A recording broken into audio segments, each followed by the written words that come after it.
RotoGrinders, Dean here, Dean7904. If you want to get all technical on me, it is Friday. Happy Friday. A few minutes after 5. Our apologies. Slight technical issue. Not messing around. 3-man booth because it's a big boy slate going on tonight. Later on, of course, you got crunch time.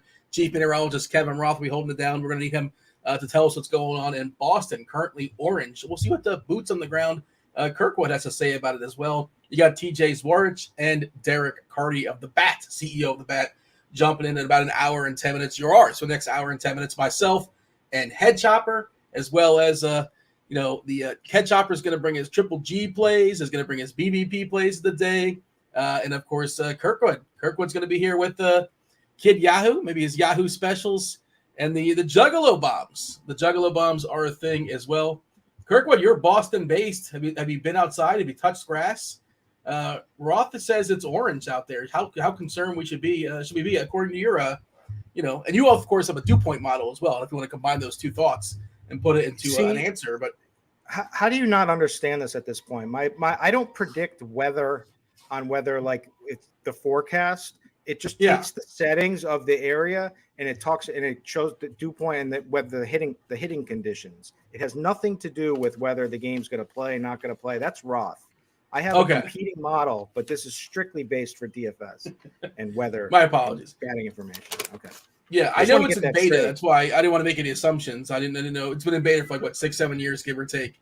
But maybe you'll get there one of these days. A lot of red tape involved, Dean. It's like Top Shot, just like Top Shot, man. Which, by the way, who was the one who freaking was doing that Wednesday night show all through COVID and telling us to buy? Burying us, telling us to buy Top Shot. Oh, this guy's a good deal. This guy's good. Oh, that's an interesting play right there. Yeah, look at my account right now. I was hosting the show. I got a bunch of JPEGs. I have some too. If you want to swap, I did not pretend that this is like. I can't even give them away. There were no kickbacks involved. You can gift them. I think you can gift them. That's an option, I believe. You want to gift your Top Shots to people in the chat, or I'll take them off your hands if you really want them. I've not logged in a while. I'll tell you that. It's the Top Shot streets are rough for sure. But I think like Chief Will was a big fan of the Top Shots. So it was you and Will. Don't backstab. It was you and Will. This is what it was. And then you had that other guy. The other guy, I don't even know if I think he's probably bankrupt at this point. Whoever the third guy was on the show. I believe Tambo was involved too, if I'm not mistaken. He would make appearances. But today we're talking about Mlb Dfs. Awesome slate. Really, really fun slate. Again, we do want to keep an eye on the weather there in Boston. It is currently orange. Roth will be on later. Roth may or may not. Rumors are he may be going to the Astros game tonight. He should. He definitely should to watch Shohei Ohtani pitch in person against Framber Valdez. That seems like a fun thing to do. He's been talking about that for a while. It's his favorite player, so you don't get that opportunity too often. So I imagine he'll still be in the show and he'll figure it out. But he did put out a poll today on Twitter that he's considering going. So maybe Roth goes to that game later on this evening. Stud pitchers. We mentioned Ohtani. We mentioned Framber Valdez. There's a slew of good pitchers going down tonight. The Minnesota lineup just came out, by the way, not very good. Absent Buxton, absent Correa. The Yankees, we may get back some of the Yankees later on this evening. They play the night game against Kershaw. Rumor has it we'll get Josh Donaldson and Giancarlo Stanton both coming back this evening as well. Chop, I'll throw this to you as far as today's slate, man. It's a lot of good pitching. Oh, we also have some fire emojis weather-wise. Speaking of weather, not just precipitation, but we have a fire emoji in Cincinnati. Unfortunately, that's not on the main slate, but if you're playing something there, or if you just like over totals, I think it's kind of sort of somewhat interesting. St. Louis and Pittsburgh, not a great ballpark to hit baseballs, but fire emoji there as well. 90 degrees, anticipation, crosswind at 6 miles per hour. Jordan Walker is back in our lives. He's 2K on FanDuel, 3-3 on TK. Looks like a pretty interesting cheapie. And the Phillies, especially on FanDuel, are going to be pretty popular. They're super, super cheap. They're in Washington against Josiah Gray. Josiah Gray better this year, but, still vulnerable. And the Phillies, again, their prices on FanDuel are pretty goofy.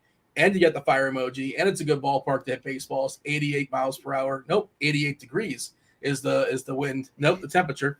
I was thinking of Gray Sports Almanac. I guess the flux capacitor. Geez, the DeLorean. When I said 88 miles per hour, it's not miles per hour. The temperature is 88. It's going to be hot in Washington. Yeah, Chop, your assessment as far as the slate. What are we looking at? Not a lot of amazing offenses, but I think I'm pretty concentrated on the offenses I like, and I'm just kind of concerned that everybody else is thinking the same thing because there's a slew of good pitchers, not a ton of attackable places. Give me your 30,000-foot view, Chopper, and I'm always curious what you're playing. What are you playing today? A bunch of lineups, 1 or 2 single entries, some cash stuff. What's the plan? Well, Dean, my first assessment is I'm sitting here holding my junk with a bunch of like $6,000 worth of John Wall, DeMarcus Cousins Wildcat Challenge while Roham is off on his yacht going to his private island with Tom Hanks. What's going on? What's up in the world? I thought Tom Hanks was in jail. Of course, somebody told me that. And you want to know what? You want to know why I got in? So I didn't get I was so anti it from the start. And Chop, to his credit, he was anti it too. And then Anthony Davis challenge came out, and Chop was like, "I'm in," and he's buying all these. He was buying all these Anthony Davis challenge cards. Get this, whatever. And so I started getting the FOMO, and so I was like, "All right, if he's in, I'm gonna go in." And then it all unraveled. Remember how upset you were when both of you two are to blame. It's never yourself. You remember how upset you were when you tried to get a pack and you just missed it? Like you just got sniped. Like, oh, I just missed the cut to get a pack. In hindsight, that was the only way to make money was to. And Roham was giving them out to Josh Hart, who still likes breast milk as an adult, giving them out to Josh Hart and all these other NBA stars. It's ridiculous, man. I don't even want to get into it right now, Dean. You don't spoil the afternoon, Dean. Kirkwood brought it up. It wasn't me. Blame it on Kirkwood. You brought it up. I brought up Top Shots? No, I didn't. You brought it up. Let's move on. Overview, Dean. Lots of good pitching. Love the high-end pitching. Some in the middle. Not much at the bottom. And I'll say this. I'm going to throw this out there. This, for a 13-game slate, is probably the least stack. Not saying I'm not going to stack at some point. I don't know. 13-game. But this is the least stackable 13-game slate I've ever seen in DFS. Like, there's the best hitting teams tonight still have matchups that you can look at and go, wow, they could still get shut down. So it is a really weird night for hitting and a great night for stud pitching. I'll just say this. So we'll talk, pitching first, obviously, but I'm looking at our stack consensus rankings. Myself, Dave Potts, is good. Tasteful Tides. Kirkwood, Kirk Dees, who's right here. We collectively, our consensus-wise, we have Philadelphia 1, Kansas City number 2. Kansas City number 2. Okay, and that's a red flag. St. Louis 3, San Diego 4, Tampa 5, Colorado. Colorado got a little bit of love. Like, really? I get it, but it's just who wants to? And they're outside of course today. Atlanta and the White Sox. It's a slew of weird teams when most teams are playing. Like, that's the consensus rankings, but I think it kind of sort of checks out for the most part. We'll talk about it. Did you say, Chop, what your strategy is? What you're playing? You're playing Fanduel, you're playing DK, you're playing both, playing tournaments, playing cash, or you don't know just yet? No, I'm playing 1 on DraftKings and several on Fanduel, and just run some stuff out there. And I should have set my DraftKings before the show started, but I was so busy I forgot. Dang. I didn't even enter anything. Now, is my volume okay? Volume's good. Yeah, you're fine. Steve keeps messaging to me that I'm freaking like, okay, Steve, thank you. Why don't you tell me how to fix it? We were trying to make it work pre-show, and why are you throwing Steve under the bus? It's not my fault. I don't know how to work your microphone. Come on now. I mean, when Devin was doing shows, he would take us through step by step. Okay, do this, You want to hold your hand? Instructions again? It's the settings in the studio. You just got the wrong mic connected. No, I have. It says it's the Yeti. It's the only Yeti I got. All right. Turn the gain down a tiny bit. Turn it down or up? I think, Chop, I think he sounds fine. You think he sounds fine? Like, he's going to power through, right? We're good enough? Yeah, that sounds acceptable. Mic check, sure. Mic check. It's good. It's good. He's stealing your bit, Chopper. Mic check is copyrighted, man. Speaking of stealing bits, I see Matt in chat. What's up, chat? Everybody, hit that like button. Do subscribe. Turn on those notifications. Do all those things. Help us keep the lights on. Let us know we're doing a competent job. Mike says it's Ian Happ BBP play of the day. Chop, is that spoiler? Is that your BBP play of the day, or you have some others on layaway? There wasn't a lot of BVP out there. It kind of correlates with the whole hitting situation tonight, But I'll say that looking at the algorithm real quick, Ian Happ is okay. He's definitely in the top 25 percentile, but that's not saying much on tonight's slate because there's just not a lot of. But yeah, he's on the list. Jared says, "Yeah, we got a tech guy. We got somebody who Now is that Jared? Is that Jared, or is that just a Jared, a random Jared? Because that's our Jared. The Jared I know doesn't know anything about tech, even though he tried to apply to ETR. He did. Technique. Yes, he did. Yes, he did. But I don't think he knows much about mics, though. That's what I was reading. I was like, what? Are we talking about the same person here? He's like, oh, I used to do a little bit of it. All right, never mind. We got a Diamondbacks lineup, by the way, just came out a couple minutes ago. Perdomo leading off, which is kind of somewhat surprising. Marte, Carroll, Walker, Gurriel, Rivera, Moreno, Ahmed, and McCarthy. I'm trying to see who's the guy that's not playing, or it's just they just shuffled it up. Is there somebody clearly not playing in that lineup, or it's just a different shuffle? Perdomo a lot of times hits in that 9 spot. He's hitting 1 today. It's not quite coming to me for some reason. I don't know who it is, but against Charlie Morton, we don't necessarily love Arizona today. But that's kind of the thought process across the slate here. Chop kind of talked about it. I'm curious your thoughts, Kirkwood. There's not a lot of stacks, team totals that are jumping off the board. We do have Kansas City close to 5 against Colorado. Chase Anderson, Jordan Lyles, the other side of the game against Colorado. Colorado is putrid. CJ Crone is, of course, on the IL. They just dropped Chris Bryant on the IL. So this lineup is rough.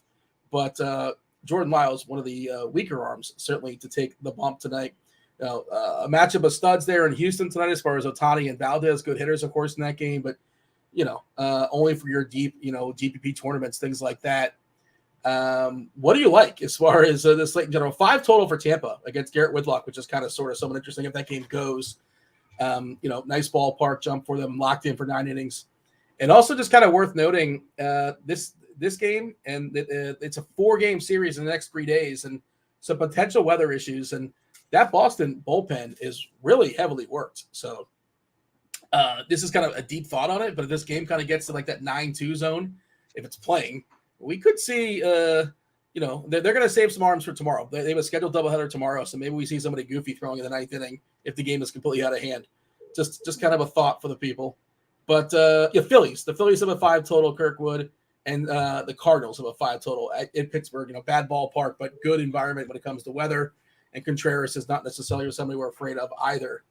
I'm curious what your assessment is. And it's a slew of good pitchers we'll get to as well, but just your general thought when it comes to attacking the slate, when it comes to building lineups to the slate. I've put a lot of thought into this all day. And I'm just going to approach it like, so we've got a ton of pitching. Like we don't pitching, we'll get to in a minute. We can go every single which way. We don't really have any pitching is the priority, I would say. And then we have a bunch of spread out bats. We don't have any like super, super great spots. I think obviously going against Jordan Lyles is a good thing, but it's also the Rockies on the road who are terrible. Now it does feel like one of those NBA last place teams, like where this is like a game stack. Pistons, Hornets. Yeah, it feels like something like that. But well, maybe not the Pistons so much. Maybe like the Rockets, Hornets. I was thinking, but yeah, that's not a shot. It's not a shot at Chops. Not didn't mean it to as a ricochet. Didn't mean it like that. You get that. Anyways, for instance, I like the Padres tonight, and I don't think anyone's going to be on them. I don't think Taillon is very good. I think that we can, look for a potential bad outing out of like a guy like Luis Severino with the Dodgers. So there's the Phillies. We get that, but I think Josiah Gray is their best pitcher. The Phillies are gutless. Wouldn't you say that, Chop? How do you define if a team is gutless, if they have guts or no guts, with or without guts? You got to do that. Do they have the dog in them? You're saying they don't have the dog in them or guts? They stink. Yeah, they're bad. Just got to come out and say it. Yeah, they stink. So I'm even interested in playing a little Josiah Gray on this slate, but I get the Phillies. I mean, they obviously could go off. I like your idea with the Cardinals are sometimes gutless too, but I like the idea. Gutless.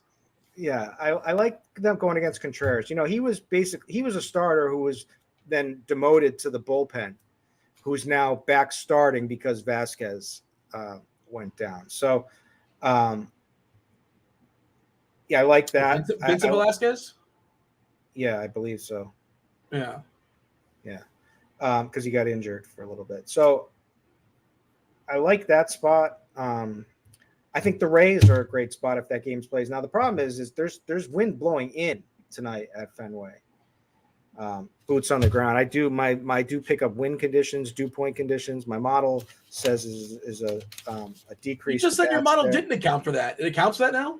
It counts for everything. It doesn't account whether the game's going to play, whether we're going to get storms. I'm not forecasting. It gives me the dew points, the wind, all of that, all of the nice things that we need. Yeah. God. Anyways, so Tampa I like. You weren't particularly ornery today. I like it.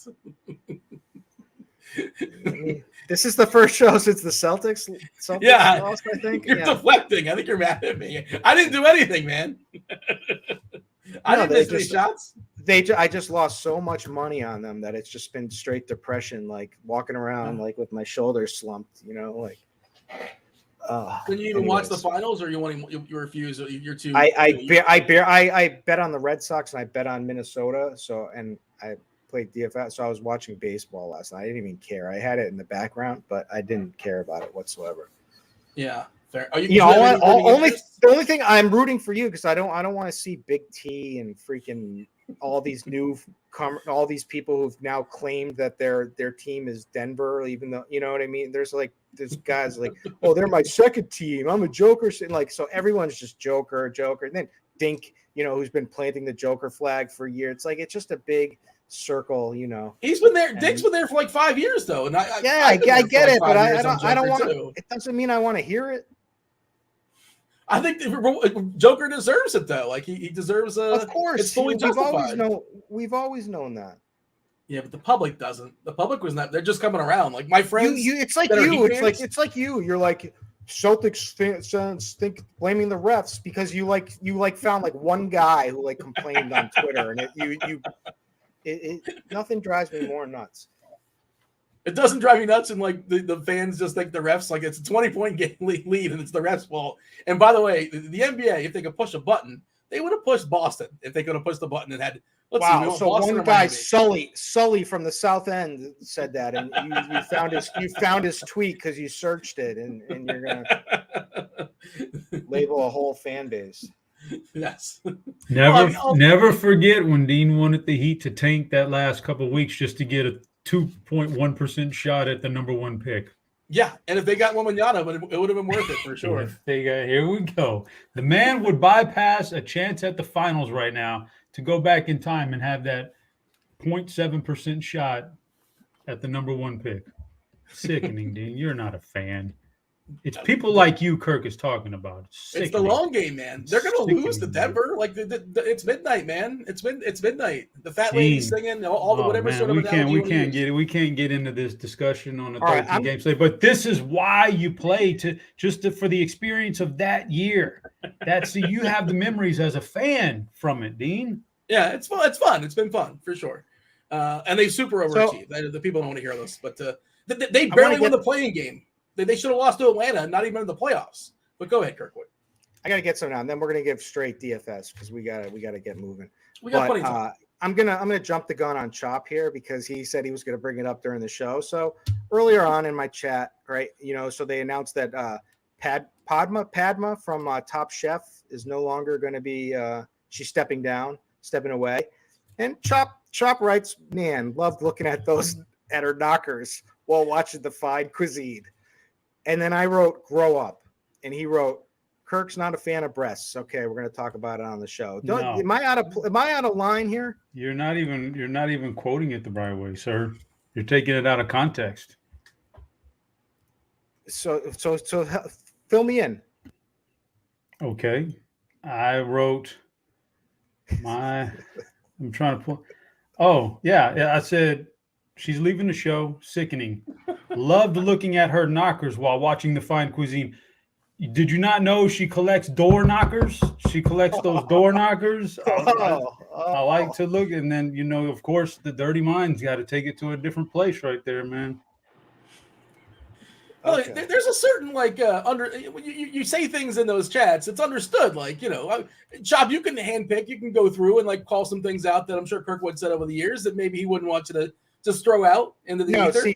Good point, Dean. Good point. So here's the point. Here is Chops. This is what Chop said. Kirky not a fan of knockers. We'll discuss on the show. So this was already approved to discuss on the show. So I was talking about the door, and she's a collector of fine door knockers, man. So like, I don't know what this other stuff. You're catching me off guard. I didn't know that what you were talking about female breasts. To be honest with you, I mean, pushing 50 years old, you know, talking about breasts. It's just knockers and calling them knockers. I had to say, grow up. I don't know. Maybe I'm in the wrong. I guess I don't know. I'd say most people think you are in the wrong right here. Maybe producer Steve could put up a poll. Yes, let's put up a poll. If you're listening, are you a fan of knockers? All right, pitchers. We've kind of referenced a couple of times. The pitching slate is spectacular. What's interesting is ownership is it's going to be pretty evenly distributed. Kirkwood on DK, our current ownership right now. Let me get a refresh. This is as of an hour ago. This may be changing. You know, the closer we get to lock, the more refined it becomes. But from what I saw, as we're in the current refresh process, let's see. Oh, all right. We did get a new batch as of like 7 minutes ago. Ownership-wise on DK, Framber Valdez and all his ground balls and all his quality starts is getting the biggest ownership number at 27%, Kirkwood.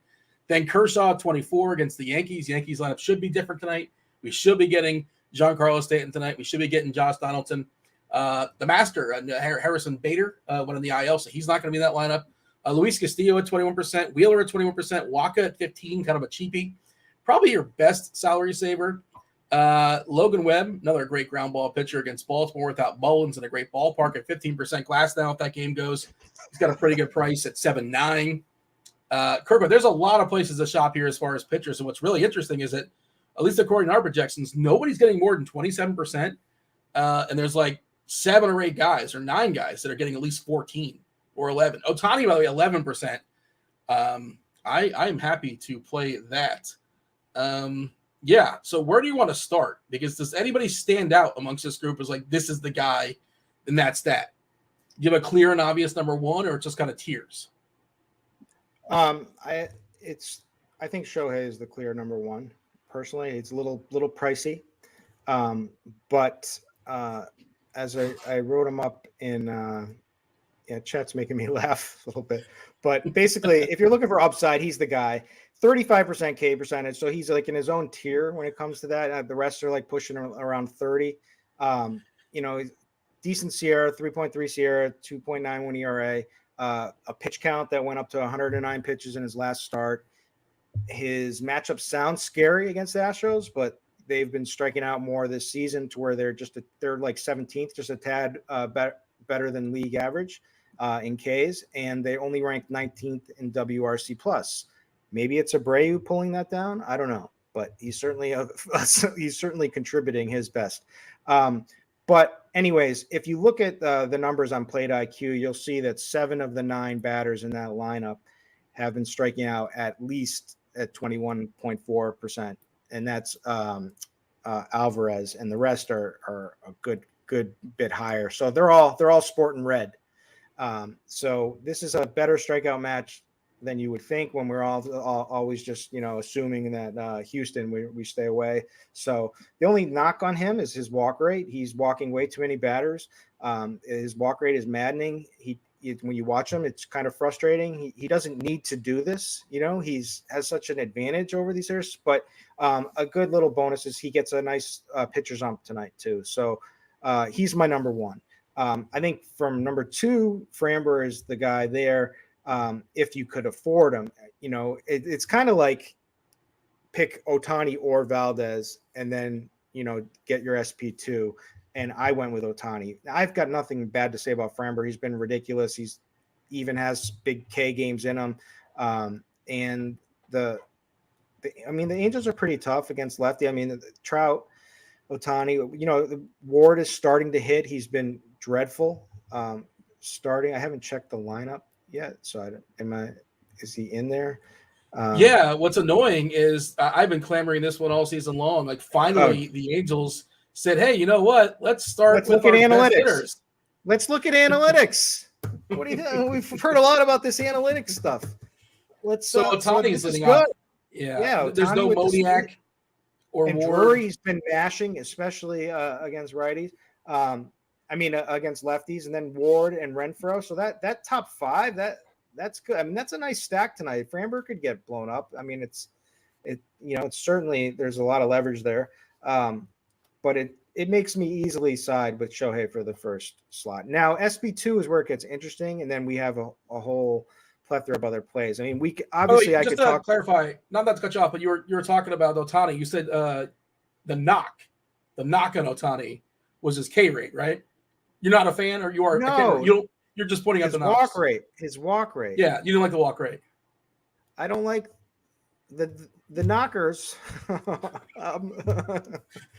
The knock on him is his walk rate, and it's his pitch count gets driven up high.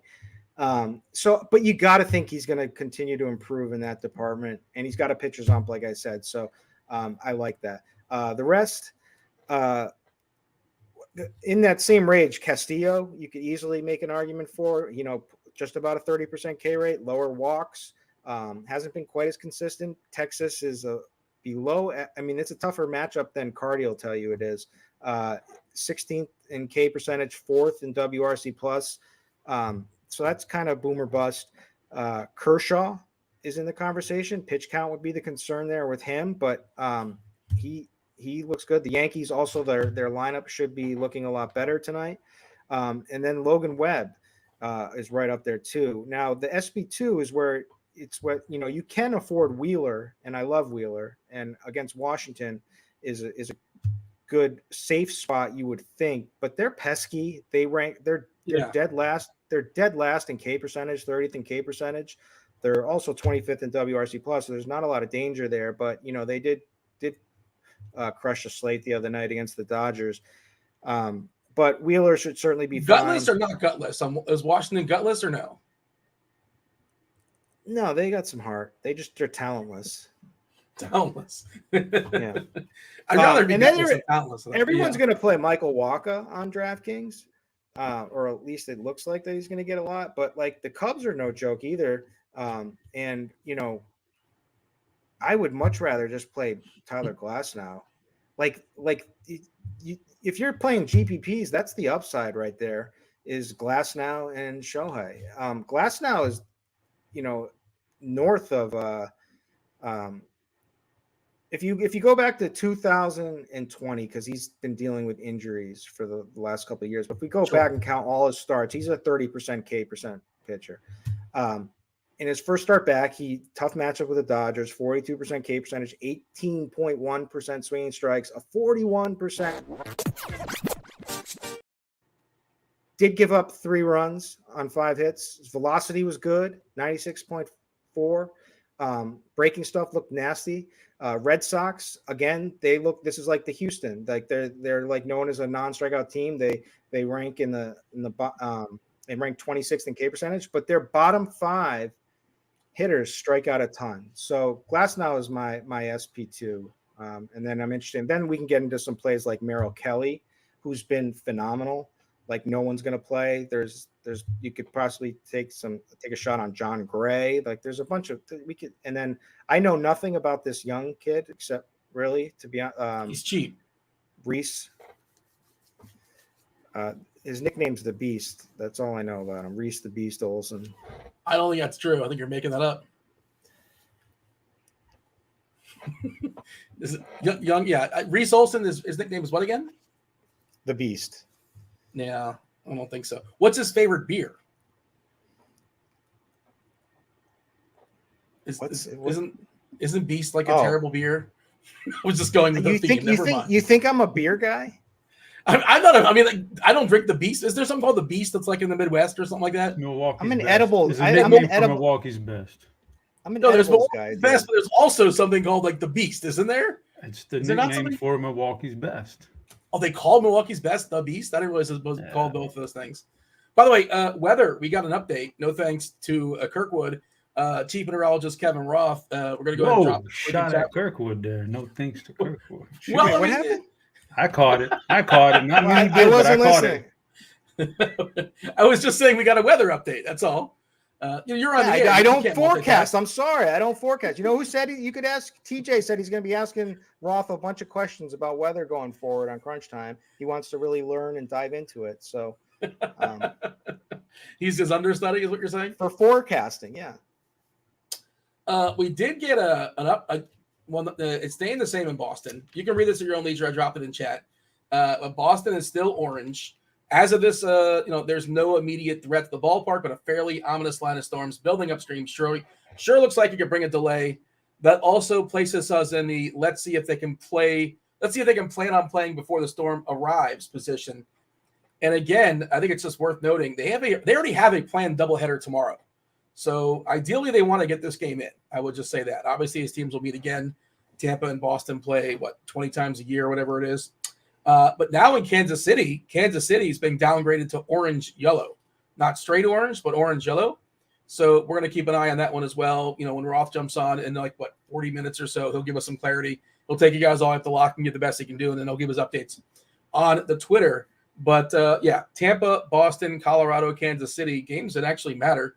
And Glasnow, what are you expecting, Kirkwood? He did throw, I think, 80, 81, 82 pitches this first start, which was a little more than I expected, 4 1/3. Obviously, he's an awesome strikeout pitcher. Boston's a pretty good contact lineup, but also just seems too cheap when you consider his talent. Like when he's right, when he's fully stretched out and all that, he's like a 9 or 10K player. Certainly, you want him at home as well. He looked phenomenal. All of his pitches graded out incredible. His breaking stuff was nasty. So he looked like he's back. He just had gave up a few too many hits and was on a shorter leash. And so only went 4 1/3. But, he went 83 pitches. You got to think he could be going 90 plus, potentially somewhere around. Probably 90 is probably. We're projecting 88 in the plate IQ, which it seems fine. That's about right. That's fair. Yep. But like I said, the bottom line of that Boston order. So let's hope that this game plays. But this, I think this game's going to play. What's your initial thoughts, Kirkwood? I'm gonna make my weather call. Oh, okay. This is my first weather call. Pitchers and bats are both safe in Boston tonight. I don't care what anyone else tells you. Why would you make it at 5:40 on the East Coast when you can wait till 7:03 on the East Coast? The closer we get the lock, the more information we have. Now you're just you're getting cocky. Because I have machine learning built into mine. Chop knows. Right. See it. Chop knows. Chop, can you confirm that? Yeah. Well, we share the same processor for my BVP algorithm also. Yeah, I don't believe you have an algorithm for your BVP, but that's fair to say. I mean, it's proprietary information. It's Google. That's your algorithm. It's just you're just checking to see. Unless you're baking in exit velocity, and you're probably not doing that. You're just looking at the raw data. The counting. You don't know what he's doing. Crazy, unreal. Behind the scenes, belittles me like that. He also says BVT play. When Chopper said it's always a suggestion. It's just a suggestion. Yeah. Well, that's this whole show is suggestions, isn't it? We're all just giving suggestions. We're giving our opinions. Some people say lock. Some people say lock. It's a lock. Who says lock? Nobody says a hitter's a lock. If they do, they're being hyperbolic. You hear it all over. All I hear all day is 5-star this, 5-star that. Play of the day. The lock of the century of the week, right? Lock of the century. There you go, Dean. I would say, Dean, I'm going to get to some pitchers now, okay? Yeah, there's a whole bunch. I just want to be kind of back up what Kirk said there. Framber, but I'm less leaning towards 1 or 2 pitchers. I kind of think all these guys, I couldn't tell you the difference between any of them tonight. Shohei's fine. Framber, he's solid. Just when you think he's not a very good fantasy pitcher, he goes out there and strikes out like double digits. He has that upside in him. The one thing he has done against the Angels, we know this is kind of a 2-man lineup, Trout and Tony, if you can get through them. Tony. Tony. Well, those two guys are 5 for 38 against him. So I know you're not a BVP guy, but he does have some success, which is surprising against Trout because Framber keeps the ball low in the zone and Trout loves the low, loves it low. But those two guys have struggled against him. So he's had success against them when you look at his just general game logs against the Angels. So I think he's fine. Castillo, Wheeler. Wheeler's getting a really nice projection tonight. Washington's sneaky good on offense, better than what you would think, but it's still Wheeler, and I don't know. So those guys are all good. The one name I'll throw in there, Dean, in the high range of prices on DraftKings that I actually do like, not any more than any of the other guys because he's not any cheaper, but I do like Logan Webb. If you haven't noticed this year, the strikeouts massively increasing this year. I think it all stems from a little bit of a change in mechanics, specifically on his slider. If you look at like some of the stuff he throws, his sinker has never gotten swinging strikes. It's always, but the called strikes this year, 35, almost 36% called. So people are sitting there looking at that one. They're swinging at the changeup. He's getting a massive swinging strike rate on the changeup, but I think it all stems from the way the slider's coming out of the hand. Anyway, the strikeout rate through the roof, and that's always been the knock. He's always been a great real-life pitcher, they said, but he couldn't do it in fantasy because he didn't strike guys out. Well, striking guys out. I don't love going against Baltimore. That's a really good team right there offensively, but Logan Webb's in the mix here, man. If he's not going to get the ownership he deserves, I'll be over the field on Logan Webb. But, yeah, those – no Mullins, though, I think makes them distinctly worse. Mullins on the IL, and you look at that lineup. After he's last their best hitter, him and Rushman. Last year, he certainly wasn't their best hitter. But, I mean, yeah, he's rebounding. He's a good hitter. You would, as an opponent, I would probably rather see him sitting on the bench than in the lineup. So, I'll give you that much. But I think, Logan Webb's good. So, put those top – I named 4 or 5 guys. Those guys are all just pick Aaron one Hicks, for me. Ryan O'Hearn. What? Hicks is making his debut tonight? Yeah, he played the other day. Baby. Fire up. Fire up. That's an easy 3Ks right there. I got a quick question from – that was There are 3 guys worse than Aaron Hicks in this team. O'Hearn's bad, too. Urias and Mateo. I really like that lineup for Webb. And Webb is like – the whole thing about Florida. I just saw that lineup. Man, it's bad. Rough. That's rough. It's really bad. And also Webb is like Framber with his ground balls, like 60% ground balls. And just, got to avoid getting BABIP, but he should be fine. And that ballpark also is spectacular. You had a question, Kirkwood. Go ahead. Yeah, we've got an interesting question, and it's first, Chop, you play on Fanduel? Yes. So do you ever do the double reach around? I'm not sure. You're gonna have to clarify what that is. So Matt Kirby wants to know: is it too much of a stretch to do the double reach around with 2 stacks, or is 1 the max in a FanDuel GPP? I can honestly say, in my time on FanDuel, I've never done the double reach around.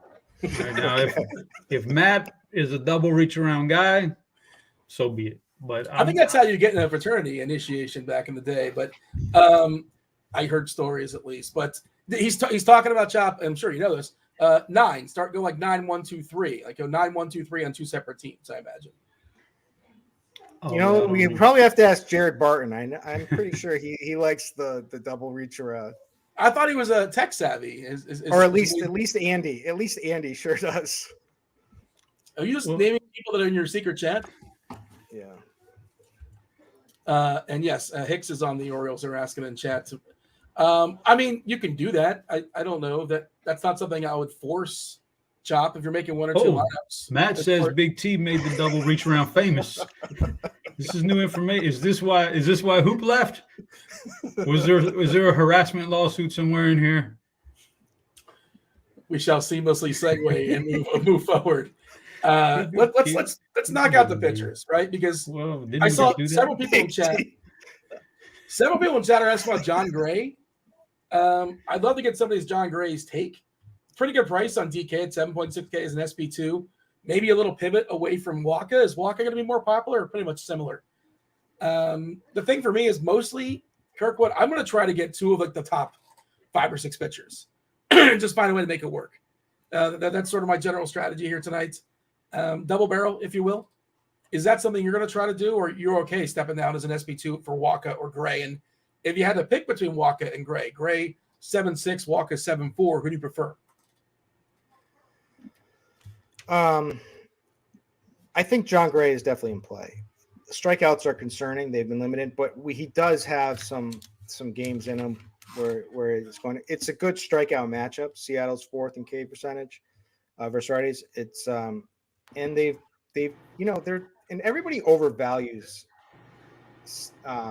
basically based just by looking at the lineup Seattle based on how they've actually performed. Sure, guys like Kelnick and Suarez can go deep at any time, and Suarez is like always in play for a home run, but like that's literally all you're going to get from that guy. It's either going to be that or he's going to K.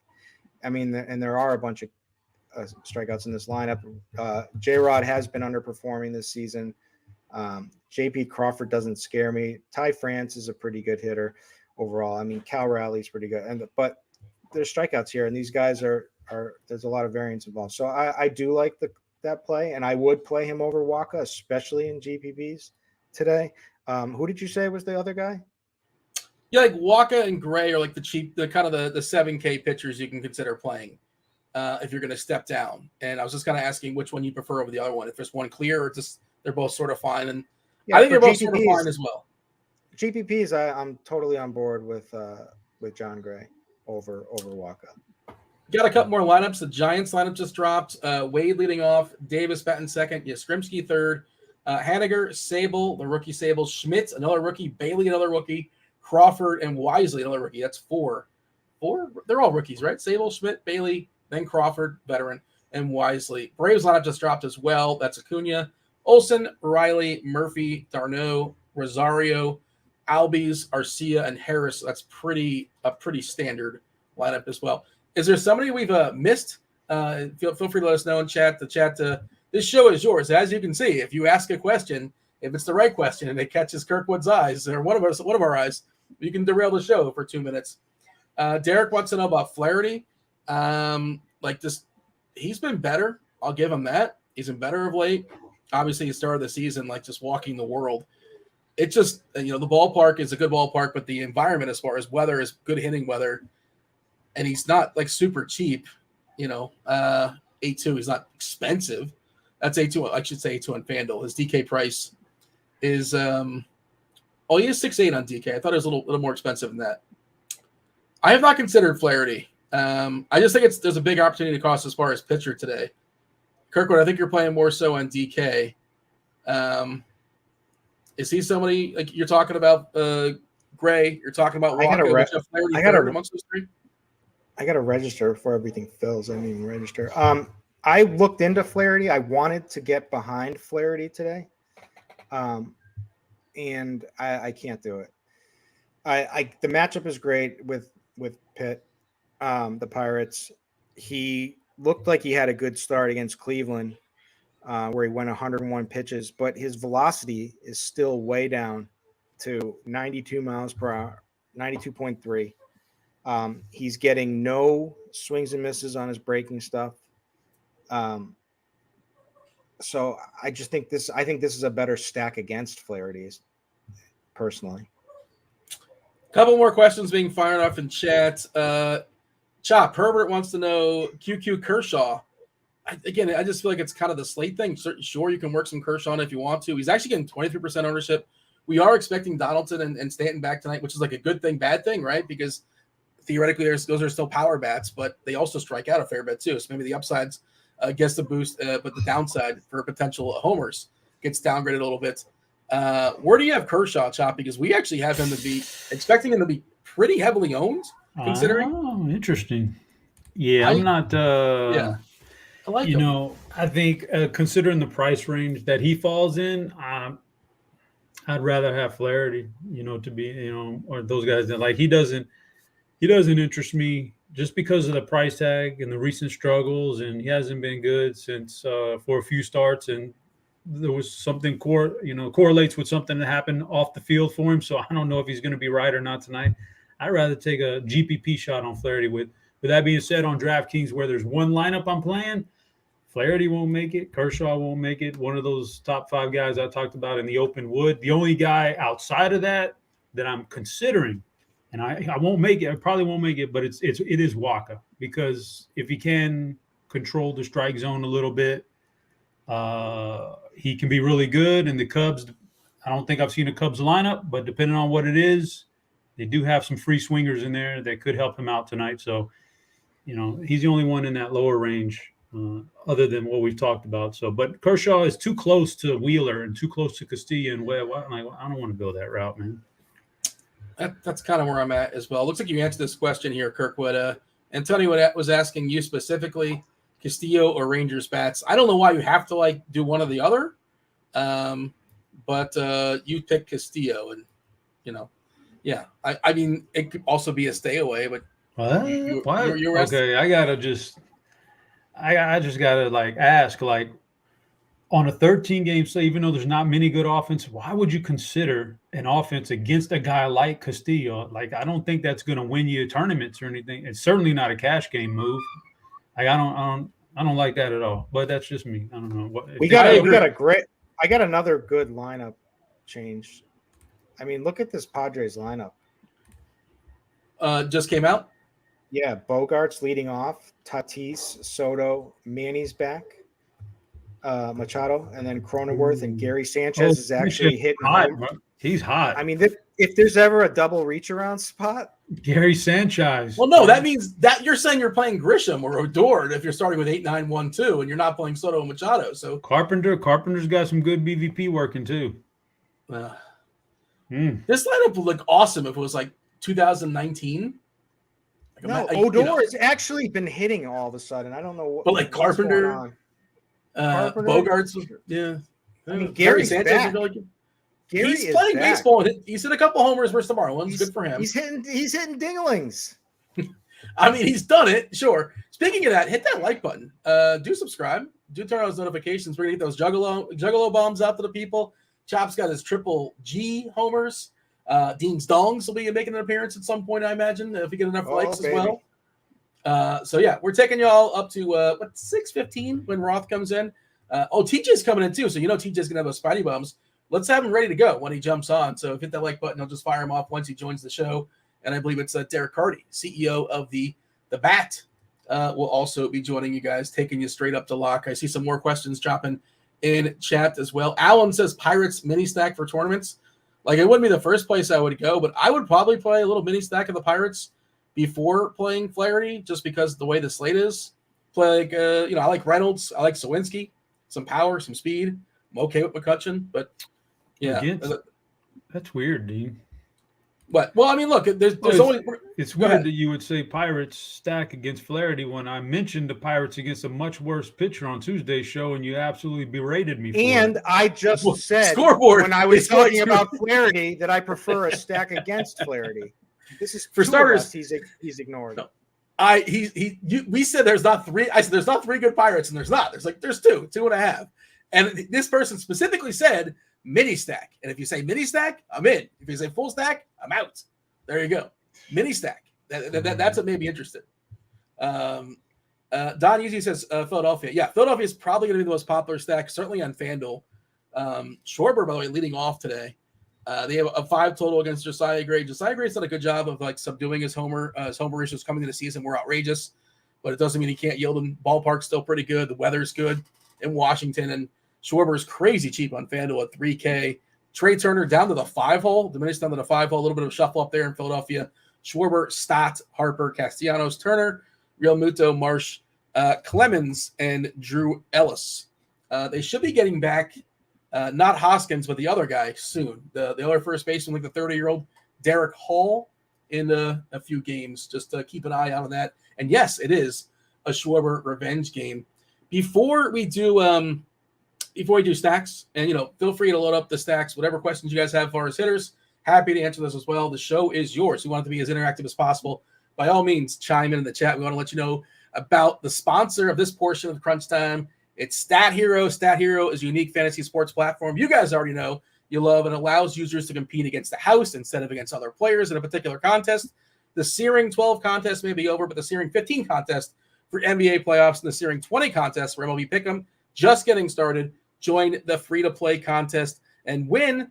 Start your streak up, keep your streak alive by playing each day. Build your streak, win prizes with consecutive wins, including swag, RG premium, and cash prizes. $10,000 first prize for the Searing 15 and a $20,000 first prize for the Searing 20. Use the promo code GRINDERS, GRINDERS. Get you started there at Stat Hero. That is a $250. It's a 50% deposit bonus up to $250 on Stat Hero. That's Grinders, GRINDERS. Apparently, Iron Maiden has a beer called Beast. David is probably catching up a little bit late, but was not aware. The band Iron Maiden has a beer in 2023?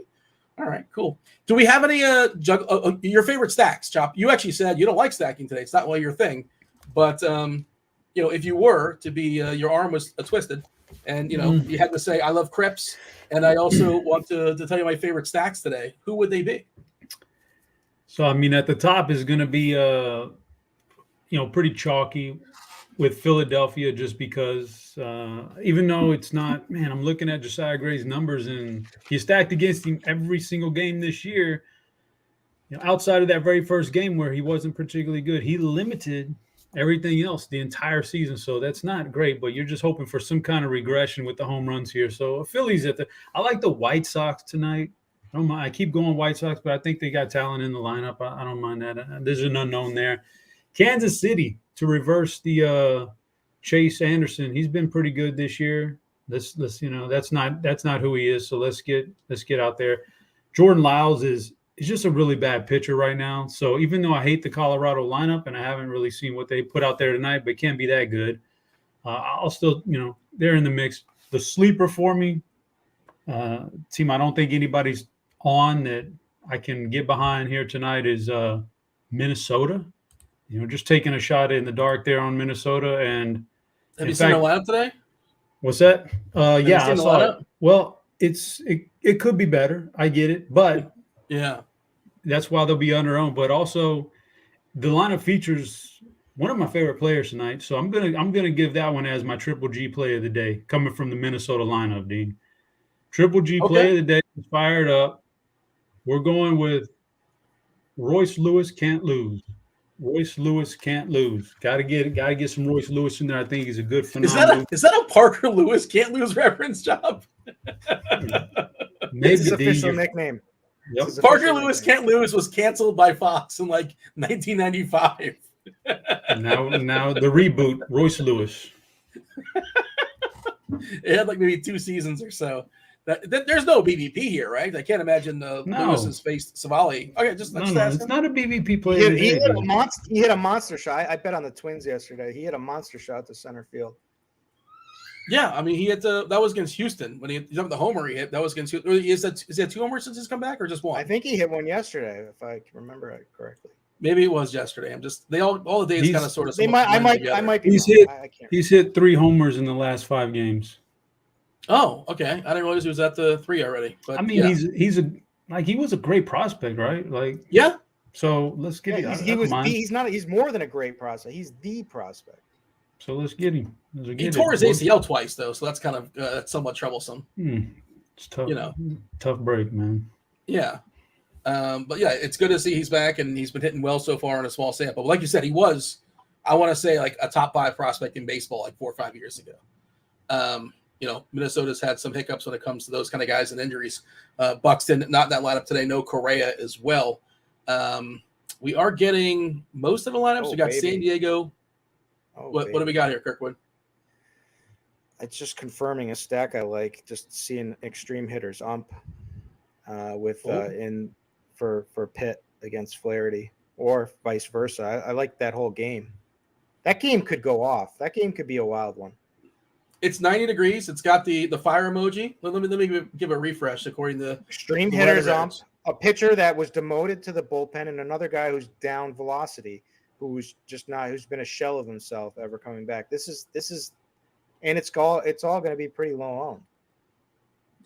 Yeah, well, it's a 13-game slate, right? Especially the Pirates. The Pirates aren't going to get owned. I do like Reynolds. I'm not going to play 5 Pirates, but I might play 3. Marcano's like crazy cheap. I like Reynolds. I like McCutcheon. I like Swincy's got some power and some speed. So I don't think I go much beyond that. But you're going to fully stack it, Kirkwood? All 5? 4? You know what? Let me add another entry here. A little reserve. I'm going to game stack this. All right. I also played Alek Manoah the other night, but in all of my lineups. But. Jeez. We talked about that one, Kirkwood. Guy needs to hit the treadmill. I said, who wants to lose with me? Come along. He's the worst to watch too. He can't throw strikes. Like, no, you know what it is? It's him and who has? Do you know they have the duo of Alex Lance Manoah, Lynn? No, to Chris Kirk. Team Girth, the Girth, the Girth backstop. Yeah, the worst BMI pitcher to catcher in baseball. Oh, you're thinking of Alejandro Kirk and Alejandro Kirk. That's what I'm saying. By the way, you know who's got we don't talk a lot of ERA. You know who's got the best ERA in this slate? It's a small sample, but it's kind of funny. His name was mentioned in passing. Chase Anderson, pitching in Coors in 20 innings, has a 1.31 ERA. That is backed up by a 2.26 BABIP, which is outrageously lucky. A 92% strand rate, which again, that's crazy lucky. A home run the fly ball at 4.3%. All that added up, his Sierra is actually a 5.24. Regression monster is supposed to be coming. I don't know if it's coming today. Roth did say this game. He updated this one to what, orange yellow. So you want to keep an eye on Colorado and Kansas City. It's another kind of weird game where, definitely some pitchers there that we should be attacking. The other side, Jordan Lyles, one of the highest Sierras in the slate, if not the highest, at 5.41. His ERA is 7.3. If you care for ERAs, 2.34 homers per 9. That's too many. And he's actually, his BABIP's 247, but if you get on base, you score 48% left on base percentage, which is the same thing with Tyon. Tyon's got an 8 ERA, and his left on base percentage is 48% as well. Like that's, league average, I think, is 70, 71, 72, depending on the year. So you can argue those guys have been a little bit lucky when it comes to strand rate, but regression monster at some point coming for Chase Anderson. Kirk, did you give your Juggalo play of the day? You didn't ask. But did you want my stacks or just a Juggalo bomb? You know what? Give me everything. We got the 12. Well, here's my stacks. My stacks. The stacks that I love tonight. I like Colorado Kansas City game. I like both sides. I like the game stack. I've now sold myself on the St. Louis and Pitt, and potentially a game stack there. I love the. That's an organic game stack, right? You're not like a game stack guy, but it's happening organically. So you're not going to happen organically unless I force it. I'm going to have to hand build it or put it or I like cheese. I'm a big pad and paper guy. Yeah. Hold it up. I didn't see it. What are your notes say? You want to see?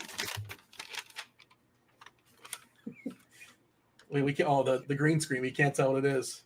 Oh, there it is. That's pretty thorough, actually. Oh. Cheese has been tutoring me on some stuff. We've been working on some things together. You're his understudy. Yeah. Private session? No. Just a Zoom call.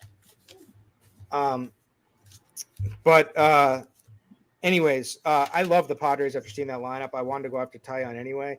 I love Tampa Bay. I like you said, with the bullpen they've used the same guys for the past couple of days now. Their main core, and their bullpen is trash anyway. My Red Sox.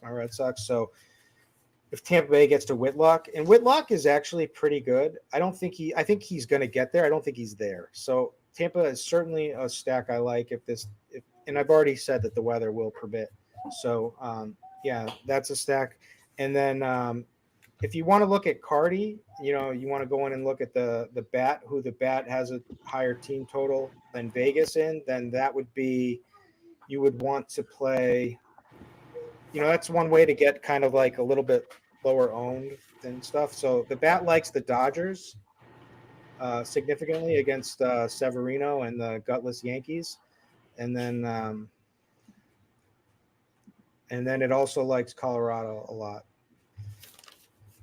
Yeah, the Colorado one's weird. And here's a Juggalo bomb. I'm not just gonna make an easy bomb. Like I like some bombs. I like Tatis for a bomb, but Matt Chapman, who happened to homer yesterday, in a tough ballpark against the Mets, against Bassett. Bassett's velocity has been down on pretty much his entire repertoire. So, revenge game. Yep. Producer Steve, Mets fan, how do you feel about Chris Bassett? I'm sure you have a thought on Chris Bassett. You probably don't like him because I don't think things are not end well for the Mets tenure, I think. Nah. And he didn't want to come back, so it's a little bit of beef right there. Oh, so you think the Mets are going to be inspired? Are they gutless? Sometimes the Mets are gutless. Are they going to be gutless tonight? I think they show some guts. The Mets are gutless a lot of the time, but the last few games have been all right. We just swept the Phillies, so I think they'll show up tonight. All right. And you think that they're going to get the Bassett? Well, that knows what we know what we all should do now. You're saying he's the worst. The Mets? I'm saying he's got to be one of the worst gamblers I've seen on Twitter. No, he's not showing you the winners. He's just like showing the tilting when things go poorly. I imagine. I don't know. By the way, did get a couple more lineups. I hope you're sitting down there, Kirkwood. Chris Sale went in the IL. No, who could have saw that coming when they had him throwing 115 pitches in back-to-back games? Good job, Boston. Dodgers lineup: Betts, Freeman, Smith, Muncy, Martinez, Hayward, Vargas, Outman, Rojas. That looks like a pretty standard Dodgers lineup. I think we got everything with the exception of the Cubs and the Yankees. I think we got everything else, if I'm not mistaken. Yankees probably waiting on Stanton and Donaldson, but the presumption is those guys will crack the lineup tonight. See if anything else is of note, anything else interesting that we should point out before we check out and see what the chat has to say.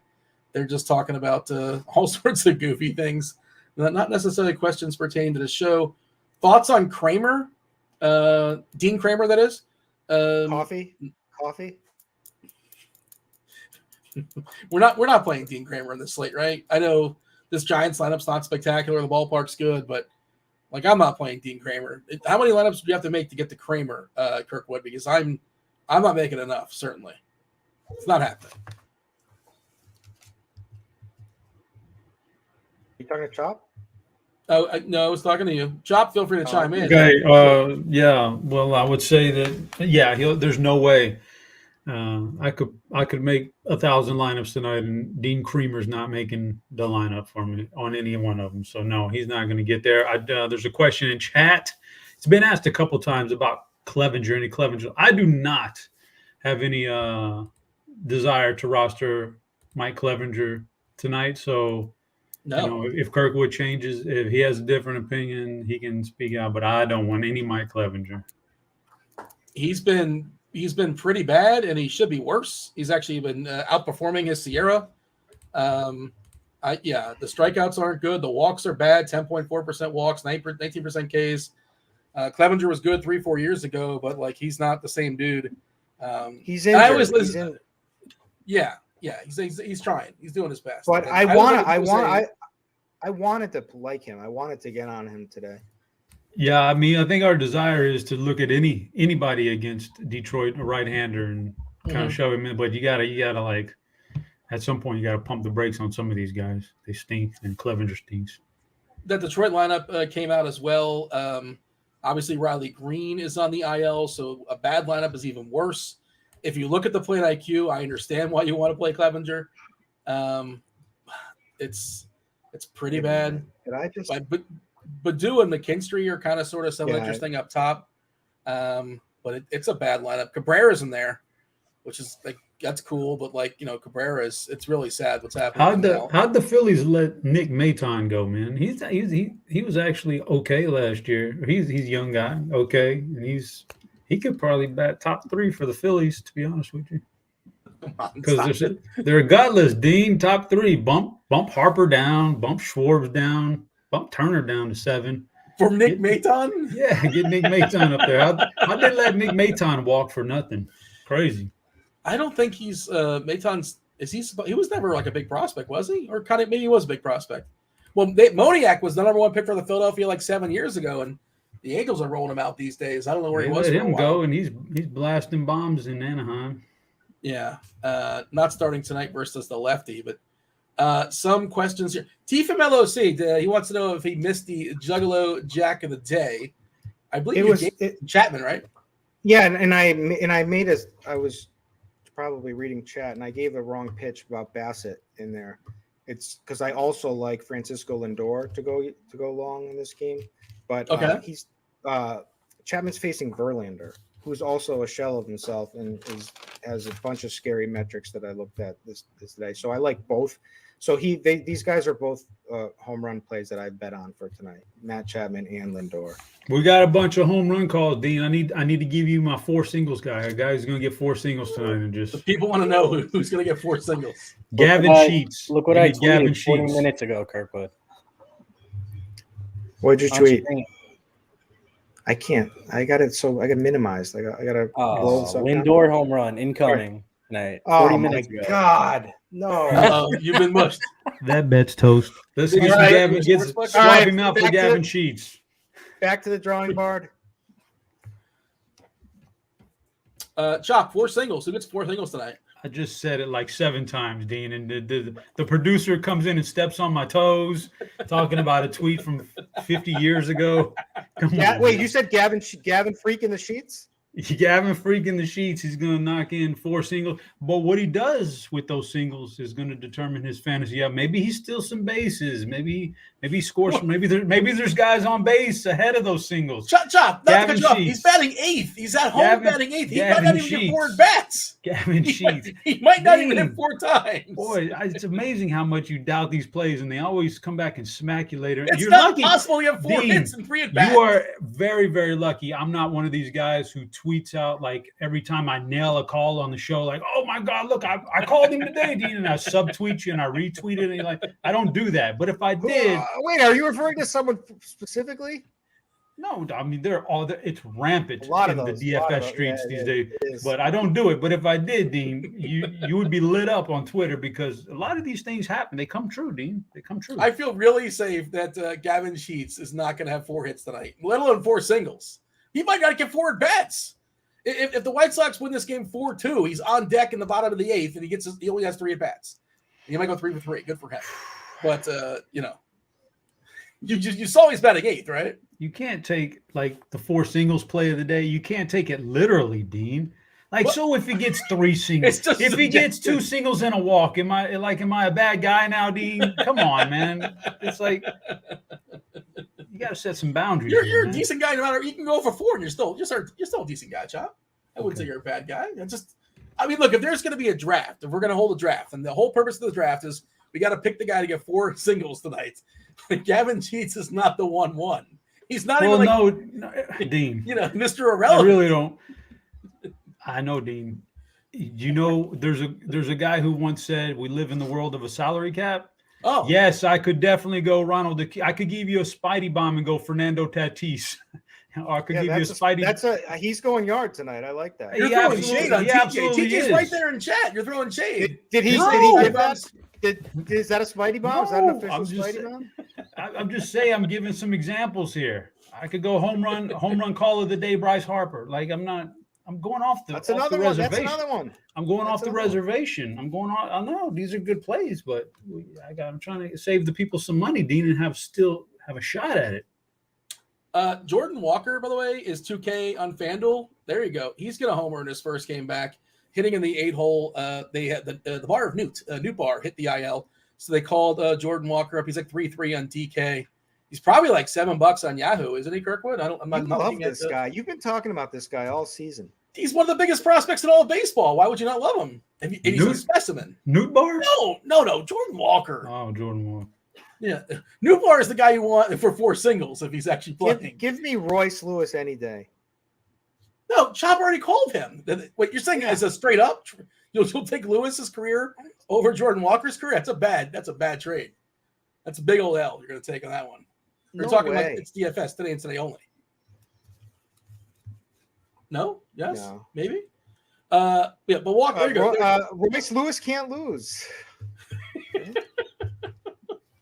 TJ was not born when that reference was made. Just so y'all know, I'm pretty sure TJ not born when that show was created.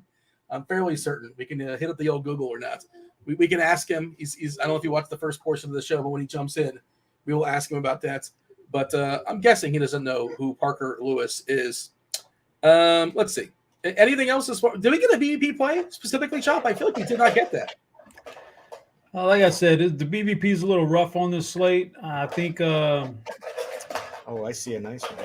Yeah, I mean, there is a guy named Taylor Ward out there batting cleanup tonight against Framber. I don't necessarily like to attack Framber, but when the information is right there in your face, it kind of, it's there. So he's had some success against Framber, but there's not a big time BVP play of the day today that I'm gonna be able to really stand behind. But maybe Kirk found one.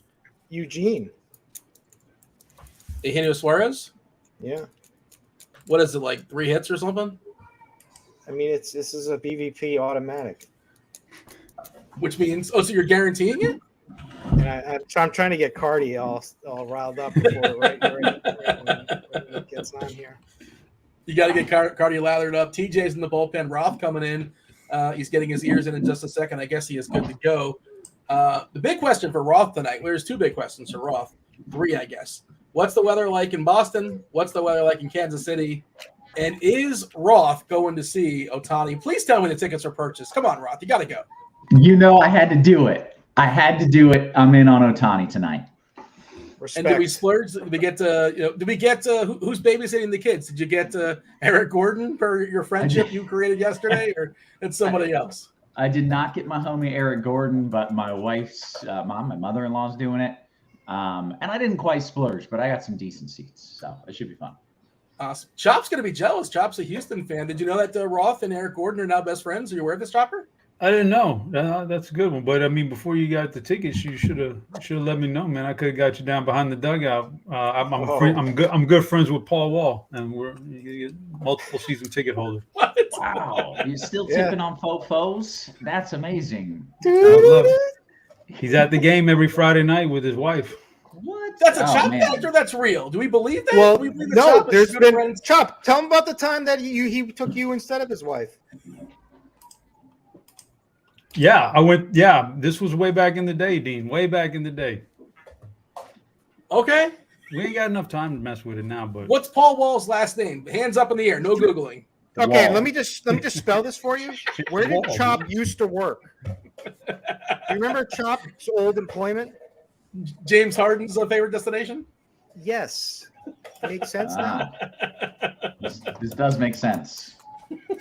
Dean, All right. you'd be surprised. I was going to Astros games when they were losing 100. Me and Paul Wall were at these games when they were losing 100 games a year. Yeah. We stuck it out, man. We stuck it out. Props to us. We're true fans. Not like Dean Shavelson, who just jumps on when they're in the finals now. So you could say, Paul, my buddy, I was a coworker of mine, was coming to the game tonight. He's got tickets for your coach. Not even you, but 2 degrees of Kevin Bacon, 2 degrees of Chopper. He's got tickets for Roth. You never know, Dean. I just had never a name know drop. until you ask. You never know until you ask. There's a lot of keys you can open if you just name drop Chop in this world. That's what I've learned. Especially All right, at this one club, this one gentleman's club. Kirkwood, Chopper, we got anything else for the boys, or shall we get out of here and let Crunch Time do its thing? We got to get out and build lineups, Dean. All right, that was Chopper. That was Kirkwood. Do hit that like button. Do subscribe. Do stay tuned for the FanDuel sponsored Crunch Time. You got Derek Carty, CEO of the Bat. You have Chief Meteorologist Kevin Roth. And you have the greatest DFS player in all of Saskatoon, Saskatchewan, Canada. It's TJ Zwarych. Roth, take it away. Thanks, guys. Just trying to kind of push out some updates here. It is it is a busy weather day, but welcome to it. This is indeed Crunch Time. It is sponsored by FanDuel, and it is the show. We've got 2 of the sharpest minds in the biz helping to walk us through the slate. Weather-wise, I think there's going to be a late start in New York, and I expect that game will play. I think there's probably going to be a late start in Boston, and I don't know if that game's going to play. I think they'll try to play on time in Kansas City, and some storms are going to pop, and 1 or 2 could pop over the ballpark. I think more likely you're looking at a delay scenario there, and that's pretty much it. That's the weather rundown. How was that? Carty, are you okay with that? Sorry, say that one more time for me, Roth. Carty's like, I wasn't listening, Roth. I think in New York, they're going to late start and they're going to play. I think in Boston, they're probably going to announce a late start, and I don't know if they're going to play. I lean they will because it's a Friday night, so just like wait it out and let's play. And then in Kansas City, I think they'll probably play. Wouldn't be surprised if a storm pops up and causes a delay. In fact, I almost expect it. And that's those are the three games that we're watching. That seems fine to me. Yeah. How dire do we need this Boston stuff? Because that's the game that I am most concerned with. Both Cheese and Kirk Dees have Tyler Glasnow tagged as a top pitching player today. For what it's worth, I think that's insane. I have no interest. Ooh, spicy. Yeah, if anything, I want the beefing Boston off offense, air. but only in GPPs. Interesting. Yeah, the beefing not even on air, but off air beef. I don't think you can play pitchers in Boston unless they announce a late start. And even then, now Or you have if to they worry about stop getting playing in Fenway Park, then you could maybe play them. But otherwise, probably don't. I just think it's too risky for pitchers there. There's a pretty good chance of an in-game delay. And if they late start it, you've got a legitimate threat of them not playing the game. So I think it's pretty risky to play pitchers there. If they don't late start it, you just straight up shouldn't do it. Like if they don't late start this game, I expect there will be an early delay. If they do late start it, they'll probably end up playing. They'll probably wait it out, but I can't promise you that. So it's not the safe play anymore. That's where I'm at with Boston. What about Kansas City? Do we have pitcher interest in Kansas City? No, considerable hitter interest, I think, though. There is certainly a scenario where things go wrong enough in Kansas City with enough storms popping in the same area that it becomes trouble. But I don't think this is the kind of scenario where you just look for an excuse to get out of it. More likely than not, it's going to work out. I think a delay is, maybe 50% or greater. But to see enough storms to cause a postponement in Kansas City would take some pretty shitty luck. So I think we're probably going to be all right there for bats. And then New York, again, I think they're probably going to have to late start it, and then everything will fizzle out in New York, and I expect they'll play.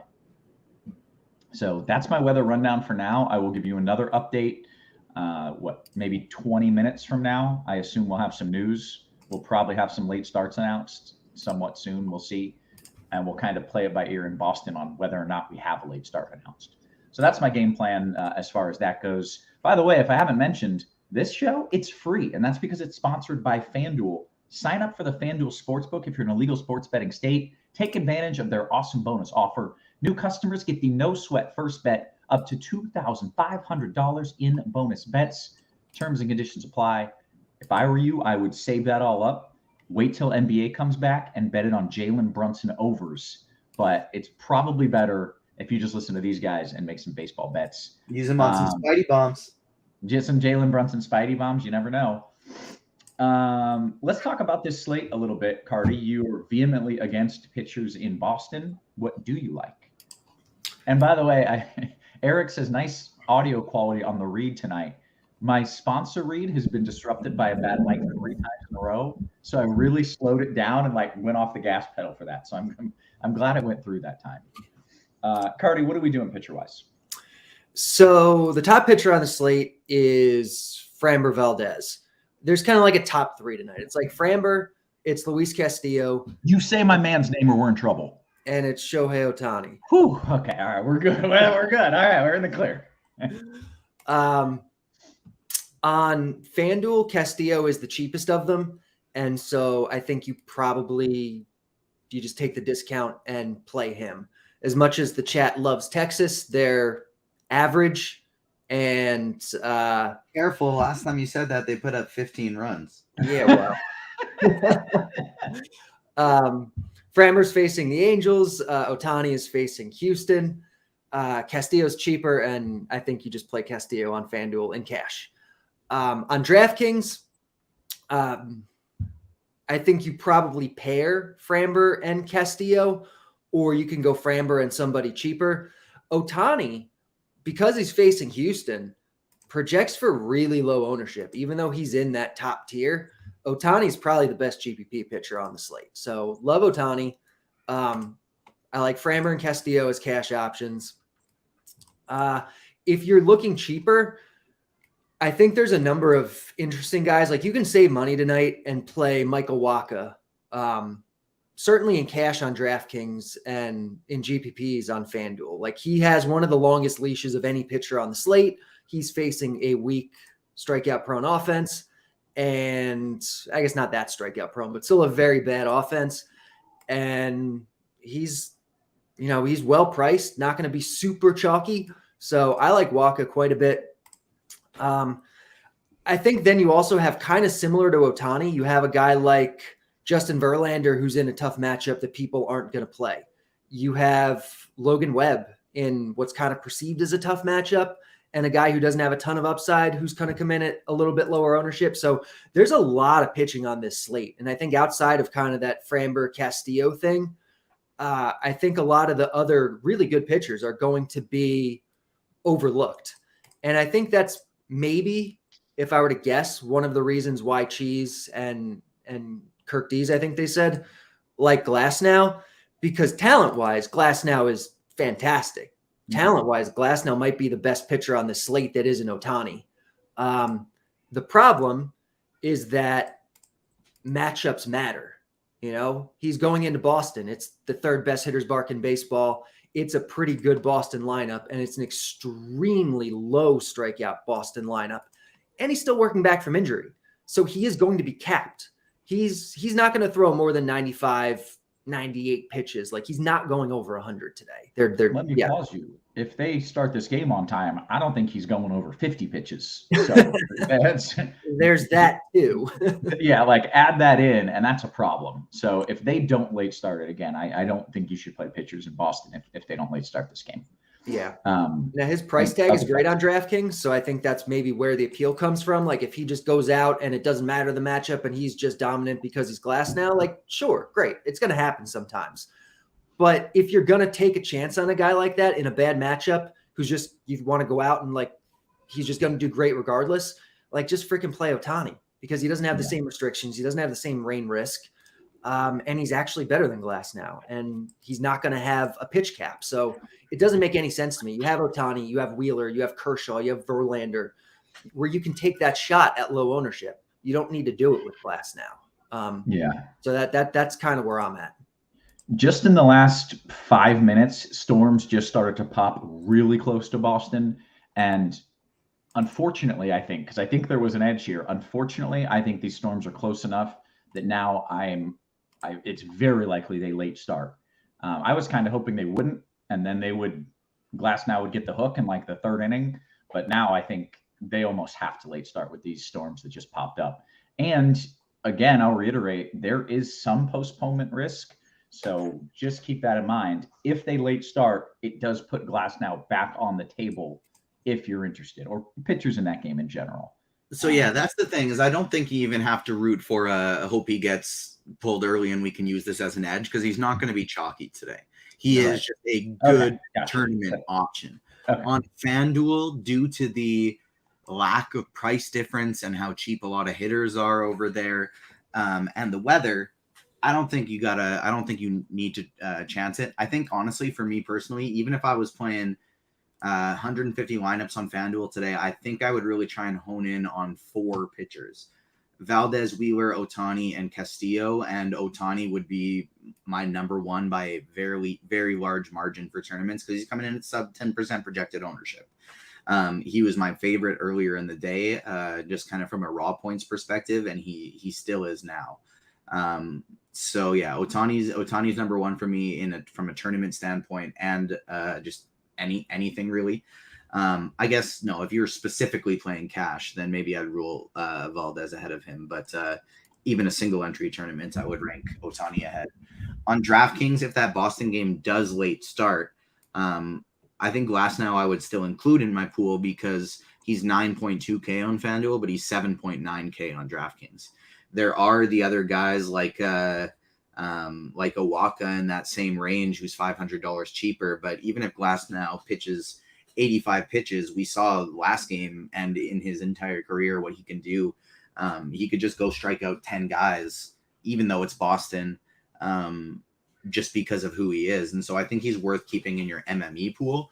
But if you're playing 3-entry max, here I am. I turned Boston's notifications on so I could quickly update us if it's like, late start. But I also have your notifications on, so I keep getting all these tweets and I check if they're Boston. Sorry, bud. On DraftKings, my dog's got home. It is worth noting while we're waiting for the dog, Glasnow's betting markets today have cratered since the opening. He's moved down from I don't know how many people follow betting stuff, but like his strikeout line was 6.5 to start the day, and it's 5.5, like minus money, like everywhere right now. His outs prop has gone down. It's a bad spot. You know, he can go out and mow guys down because he's Glasnow, but it's a bad spot. The sharp books are all kind of the low men on the betting side, and it's just there's nothing to like other than he's Glasnow. I love it as a play if you're running 150 lineups. If you're not MMEing, I don't think it's worth it at all with it for everything Carty said, and in addition, that weather. Okay, hey, real quick, I got a question from Richie. Is Verlander safe from a weather perspective? Where is Verlander? I don't know where people play. Mets are in New York. Oh, assuming they late start, the answer is yes. If they don't late start, the answer is no. But I'll circle back to that in like 15 minutes. Good question. TJ, sorry to cut you off there, bud. No worries. For what it's worth, Verlander isn't in my pool on Mets are officially delayed. I'm cutting you off again. Mets are officially delayed, which means you can play Verlander if you want. TJ also means I'm about to get 3 more Roth tweets, and I'm gonna check if they're Boston every time. I'm expecting one of them to just say, "Hey TJ" at this point, because I feel like I'm just getting messaged. But where was I even going? My pool is much bigger today on DraftKings than it is on FanDuel. For what it's worth, on both sides, Verlander's not in it. Going up against Toronto, and he's just looked bad this year. He's getting old. Maybe he's lost it a little bit. Maybe he's been unlucky and he gets better. Maybe it's just like Scherzer and he needs a couple more games and then he's going to be fine. But either way, against Toronto, and we have so much good pitching, doesn't feel like a shot that I want to take. And so I still rank it Ohtani number 1 up top with Valdez behind him, Wheeler number 3, followed by Castillo. And then on DraftKings, I'm much more likely to take shots on the cheap options like Waka, but also Jack Flaherty and Mike Clevenger. I don't mind taking shots on today either.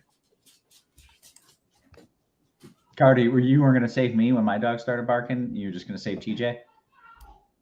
I thought it was TJ's again. Sorry. Oh. That's a fair thought. Mine are much higher pitched. Yeah. Okay. Any other pitchers that we need to talk about here, or are we done and we can talk stacks? I'm muting that.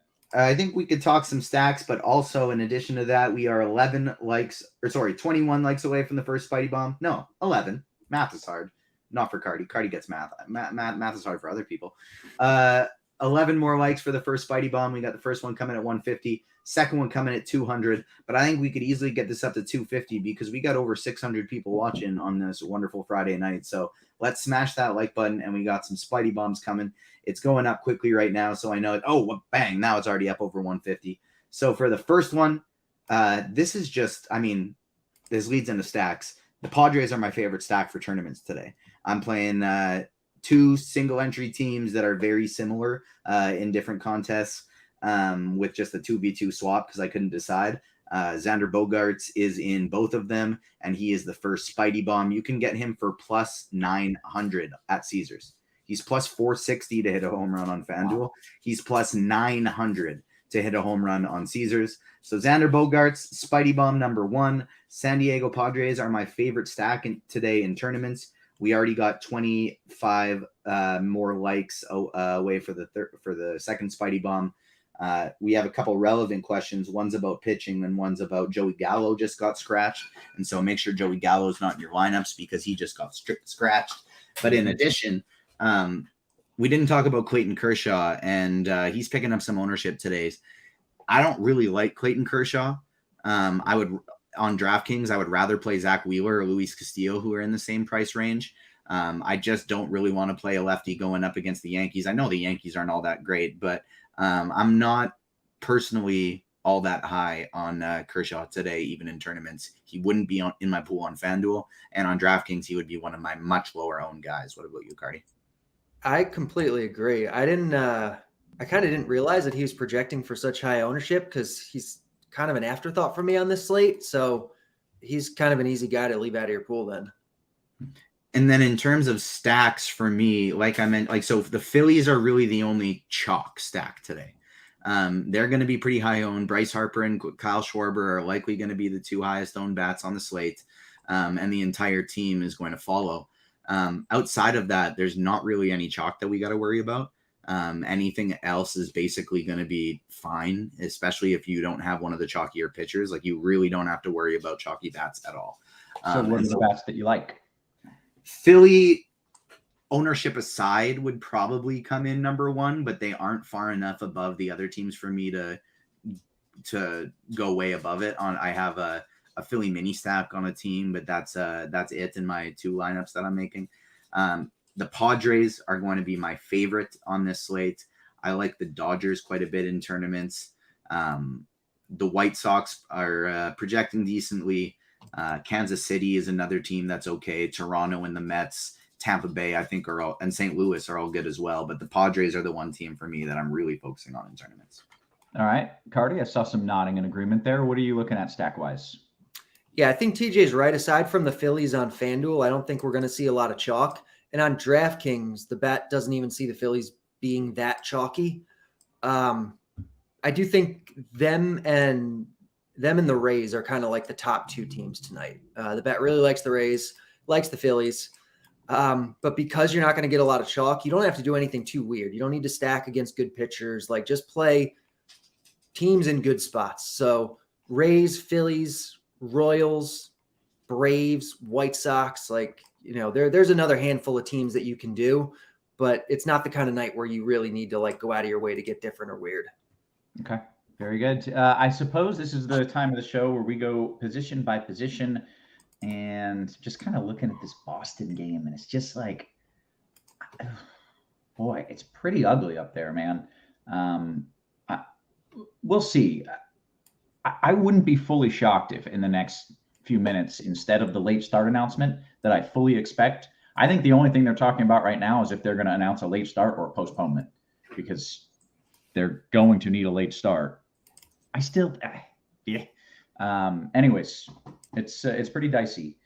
My lean, I guess, is still that they play so long as they don't announce the postponement before. If they do that, well, then obviously they're going to postpone the damn game. Let's go position by position, Carty. Let's start things off with some catcher talk, if you don't mind. So, I don't love the high end of catcher tonight, especially because all kind of the best plays are really expensive.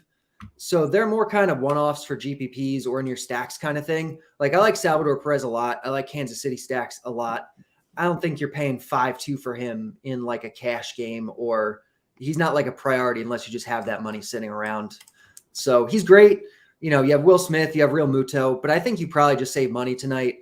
Ryan Jeffers is 2.5K. He's hitting 6th for Minnesota against Savale.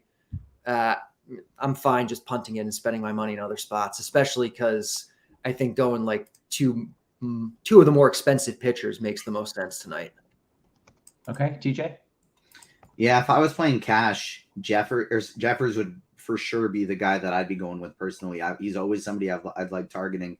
And I'm going up against the low strikeout pitcher at only 2,500, batting 6th instead of somewhere like 8th or 9th, where he usually is. He's someone I like a lot today.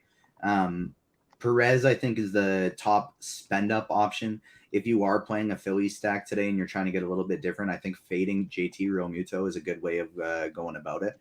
On FanDuel, I don't think you'd have to worry about that. But like, just play a Philly stack without Realmuto on DraftKings, and you're going to be a little bit different than most of the other people doing it. If you are playing cash and want to go up to Realmuto, I think that's fine. But I either like going all the way down to Jeffers, up to Perez, or if you're in the mid tier, Gary Sanchez is another guy I like as well, especially in tournaments where he's probably not going to be very highly owned. Take me to first base.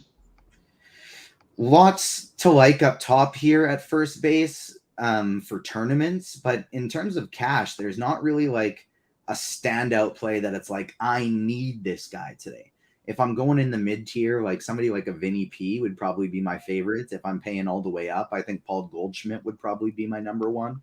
But there really is a ton of great players at the position today. Matt Olson, Josh Naylor, if you want to go a little bit cheaper. You can always play Pete Alonso. It's a really, like, I was going to say really strong, but it's not really strong in the sense that like we usually have 4 or 5 first basemen that project for a ton of points and are among the best hitters on the slate. We don't really have that. But it's kind of just deep and good throughout the position. Outside of those guys that I mentioned, the other people I like are just the Padres because they're my top tournament stack today. So Carpenter and Jake Cronenworth. How many likes are we at here? 192 likes. Give me 8 more likes here quick. And I got the second Spidey bomb for you. And I know people are smashing it right now. It's at first base. So that's why I want to cover it now. It's a second Padre. It's Matt Carpenter, plus 560 over on FanDuel. I like him in DFS. I like him as a home run bet. Let's get us up to 250 likes because I do have a much sneakier one as soon as we get up to 250. Okay, very good. Carter, your thoughts at first base for me? Yeah, the high end of first base is pretty good. Like the top 8 first basemen all project basically the same. And Naylor and Pasquantino are in that group. They're at the bottom, but they're a lot cheaper on DraftKings, especially than the high end guys. So I think one of them is your cash play. On FanDuel, you can go down to Naylor. I guess you can go down to Pasquantino too. But obviously the price gaps are going to be a lot smaller on FanDuel, so you can afford to spend up a little bit if you want to. Bryce Harper is awesome. Whether you're playing him at first or in the outfield, I think you can definitely make a case for playing him at first because he's just so much better than everybody else today. But if you're not, I'm fine going down to a Naylor, going down to Pasquantino. And in GPPs, I think there's a lot of these high-end guys that are just not going to come in particularly high-owned because you have these good cheap guys. It looks like Goldie's going to be picking up a bunch of ownership. But you have Vlad because he's facing Verlander. No one's going to play him. But he actually projects the best, not by a lot, but he's Vlad. You can play him. You can play Matt Olson, especially in your Atlanta stacks. You can play Freeman. Like all 3 of those guys, I think, are great and aren't really going to be owned. And Yandy Diaz, where he's only first base eligible on DraftKings, certainly in your Rays stacks or even as a one-off. Okay. Take me to second, Carty. All right. Second base, as usual, kind of sucks. You do have on FanDuel the softer pricing. So you have a guy like Brandon Lau, who's probably the best second baseman on the slate, or at least one of them. You have him for 3.2K, so he's really nice, certainly in your race stacks, viable in cash. Otherwise, you're probably saving money. Andres Jimenez is the guy I prefer to do it with. He's 3.8 on DraftKings. He's 2.6 on FanDuel. And just because second's terrible, just save your money, spend it in other spots. Unless you're plugging someone in, you can do, a Mookie Betts one-off if you want to do that, but otherwise, just save your money and move on. Okay, TJ.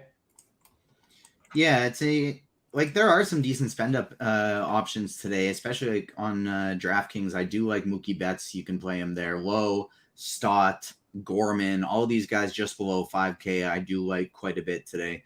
On FanDuel, they're priced a little bit differently. Betts is you can also play him at short, and then he's all the way priced up at 4K there. Gorman's up at 3.72. Ryan McMahon, who I like on DraftKings, is at 3.6 on FanDuel.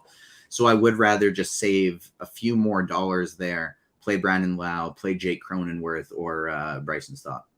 Okay, how about third base, wherever we are? I don't know. I'm in weather world. Just run on autopilot without me for a little bit. Yeah, that's no worries. I can take us to third base. Ryan McMahon here is another guy that I liked at second, and you can play him at third as well. On FanDuel, Jose Ramirez at 3.4K, just so cheap for a guy like Jose Ramirez. Matt Chapman is a tournament play I absolutely love today. And then on DraftKings, I think we start looking at a guy like Royce Lewis, who is 3.1K, super cheap here.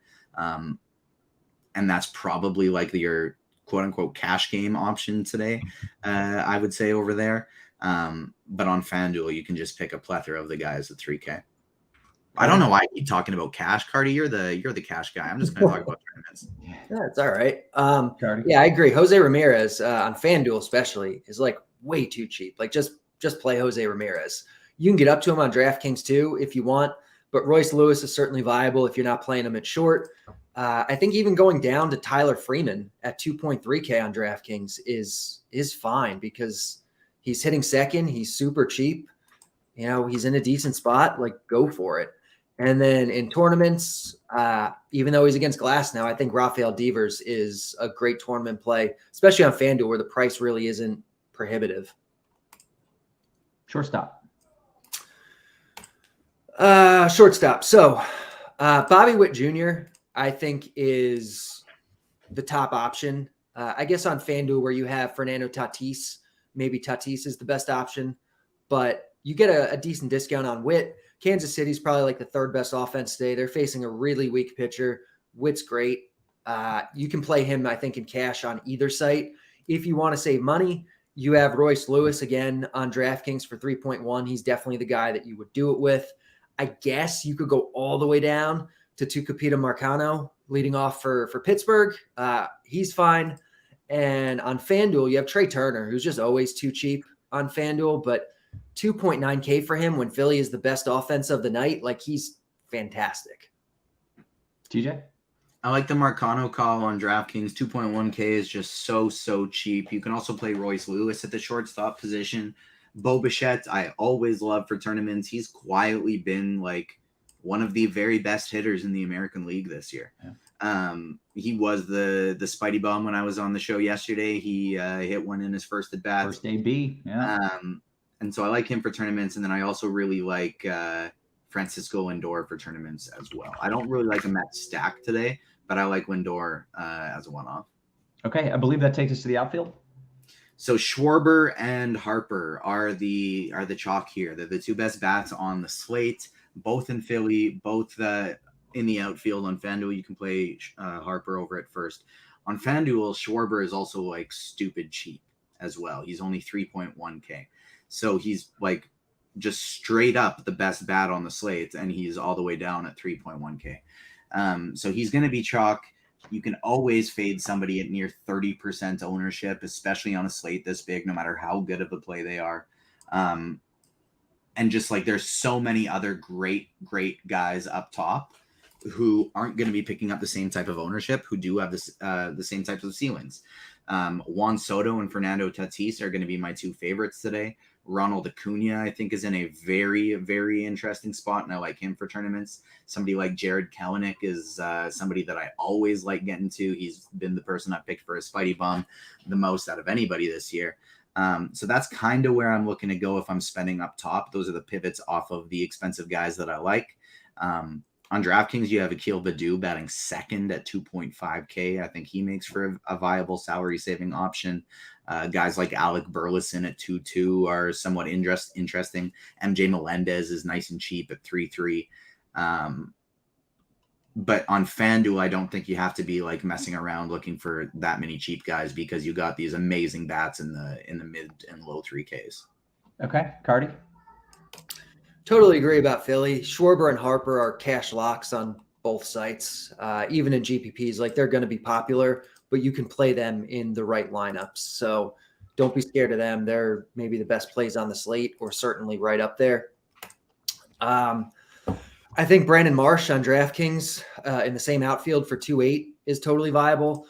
Love the Akil Baddoo call. I think on both sites, he's probably your best cheap option going into a great park, homer-prone pitcher, batting second, super cheap, has those tools. So I like Baddoo quite a bit. And then in GPPs, the cash pool tonight is very simple.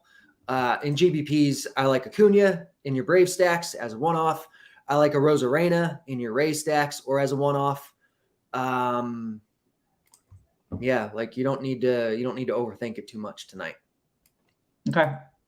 Quick note on the game in New York, and this is not what models were showing nor what I expected, but the storms upstream are still building, and models had everything upstream kind of fading away, and there are new storms still popping upstream of New York. I still do think they'll just get the game in. There's not a ton of action upstream, but there's at least some postponement risk in New York now as well, because storms are firing that, models didn't show. So keep that in mind if you've got. First pitch delayed. We will provide an update as soon as possible. Was that Boston? Yeah.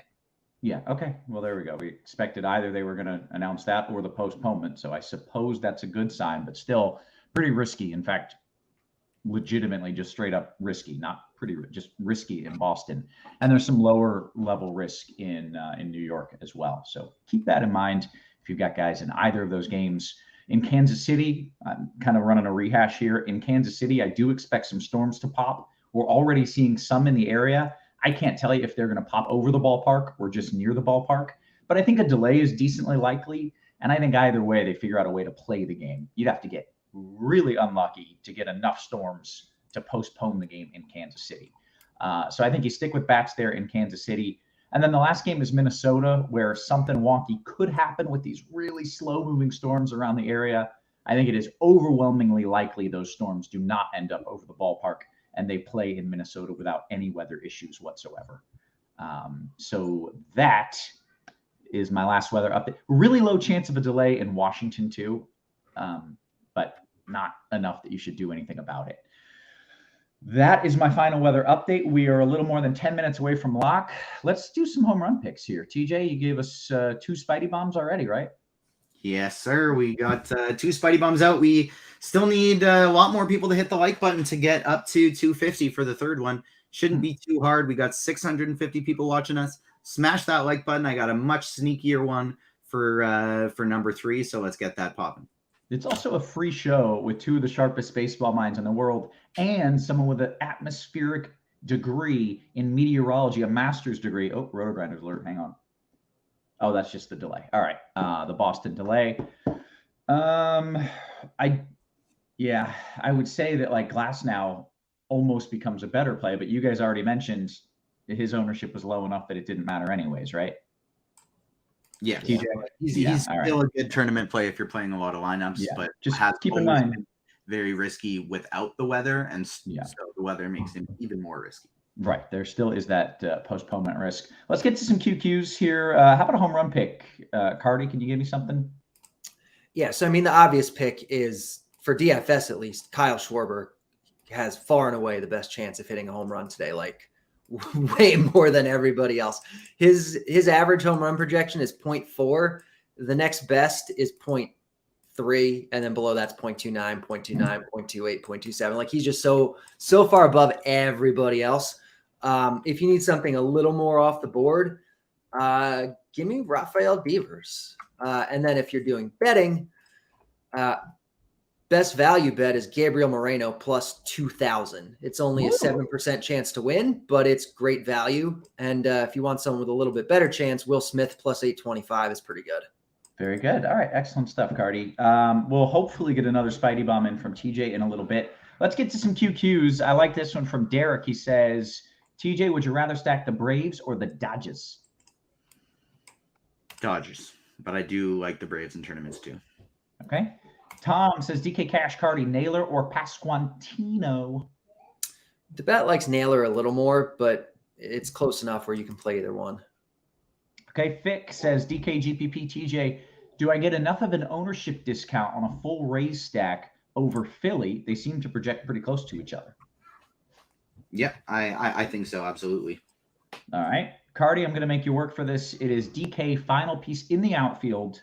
Straw needs a guy who is 4.9 or under.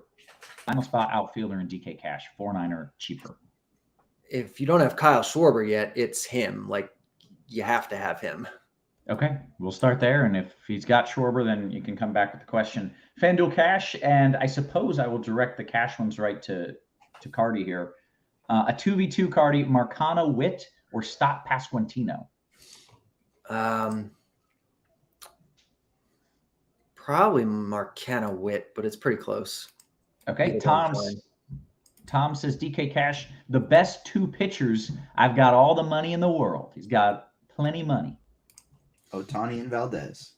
Okay. Yeah. DK GPP, TJ Rizzo Cronenworth.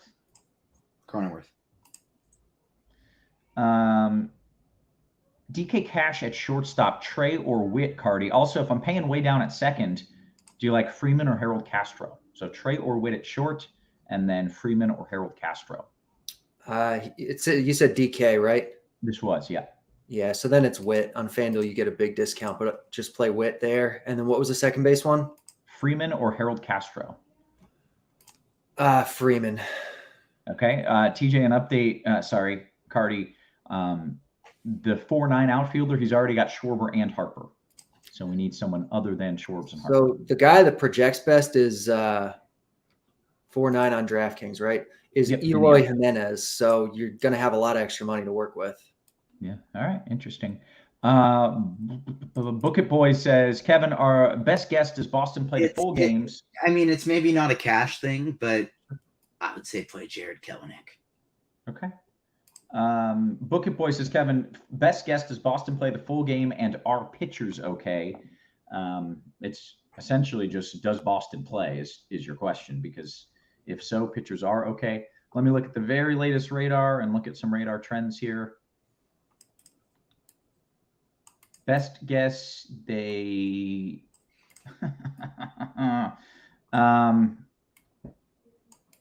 don't know, like how patient are they going to be? It's risky. Best guess, they don't play, but I don't know. I don't know. Like, it's legitimately 50-50. In fact, even as I said, they don't play, I kind of take it back and I think they do play. But I don't, we'll see how patient they are. That's the end of the day. They late started instead of postponing. I think they probably stick it out for hours, like hours to play the game. Last in, Real Muto or Marsh FanDuel GPP from Raymond.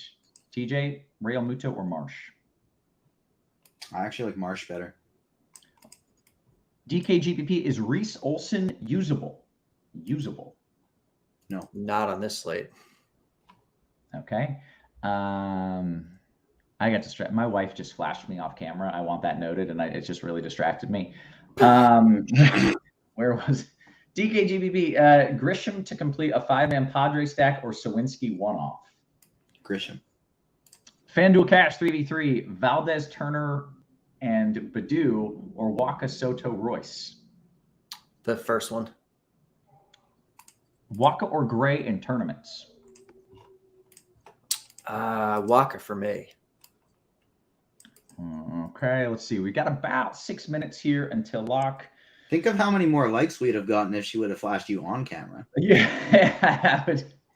that would work. Although we might lose our sponsor, get kicked off YouTube. There'd be some. Get a bunch of different sponsors. Yeah. Naked HD is going to be back in chat. Naked HD. That's a good callback. Let's see what we got here. Brian says, run up those likes for Spidey Bomb. How close are we? 30 more. Okay. 30 more. That's doable. We got 30 more likes. Go ahead and smash that like button.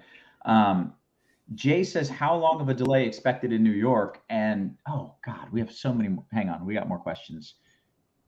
Did I get to Waka or Gray in tournaments from MT Red Sox? I did. All right.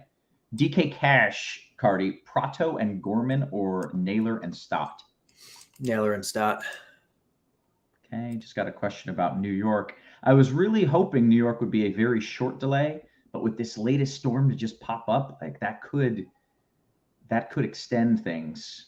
I'll still go with about an hour delay in New York, but if that next storm goes over them, then it's longer.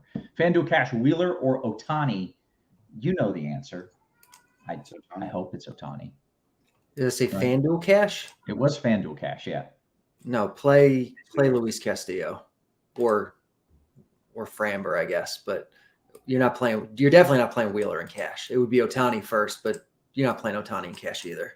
Okay. I would. Okay. Do you guys like Morton FanDuel GPP? That's why I don't play cash. Sorry. Old man? Is this old man Charlie Morton? Yeah. I don't think we've even brought up his name. Can you play him? I guess was the question in a GPP FanDuel. He wouldn't be in my pool, no. Me either. There's better options. They have the roof open tonight too. It's like 92 degrees. Yeah. All right. J Sam's FanDuel GPP. TJ, I've got 2,600 left. Who would you recommend as a one-off or a salary saver for last spot? Is Crawford viable along with my San Francisco bats as a mini stack? If you have other San Francisco bats in there, I do think it's always viable to do something like that. Otherwise, I would say Akil Baddoo as my number 1 choice, Marcano as my number 2 choice. Sorry, Gary Sanchez is my number 2 choice, and Marcano was number 3. Okay. DK tournament thoughts on Stanton versus Kershaw. Who versus Kershaw? Stanton? Are we asking? Oh, like, are you playing Stanton against Kershaw? Yeah, that's kind of the question.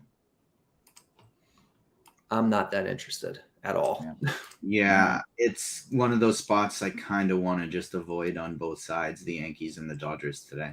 Yeah. All right. How would you rank the San Diego value bats in a DK GPP, TJ? Cronenworth, Odor, Carp, Grisham. Cronenworth 1, Carpenter 2, Grisham 3, Odor 4. Very good. Odor and Grisham are actually no. I would go Odor over Grisham because he's more valuable at his positions than Grisham is. Okay, very good. Yankees the question is, are the Yankees a good stack in a DK GPP from Luke Cage? Either of you have interest? I don't think so. Not for me. Okay, didn't expect that answer. John Gray, thoughts on DK? Any interest, either of you? John Gray. Yeah. He's like borderline viable, but I mean, I don't love it. Yeah. You guys are like very similarly. You've answered all the same questions the same way here. I feel like y'all have the same build.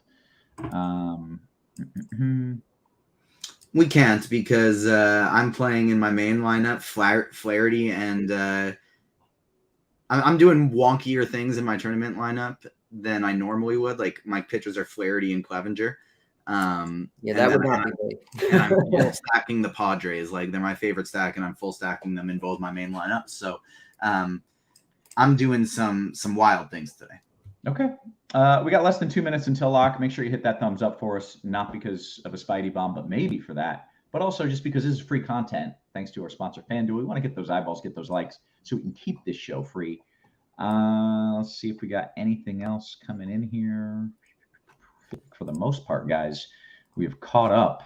The other thing I'm doing is just like, because I'm not playing very big dollars because I was on the show and I was helping my parents move all day. So I'm just doing something fun to be able to watch it, basically. Good stuff. And so in my one entry in the $15, that's huge up top, that's where I put in Tyler Glasnow as the pitcher.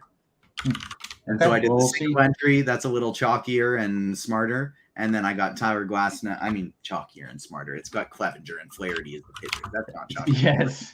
But on my the $15 team, just it's a single bullet and 150 max. And so I'm rolling with the pitcher in Boston. Okay.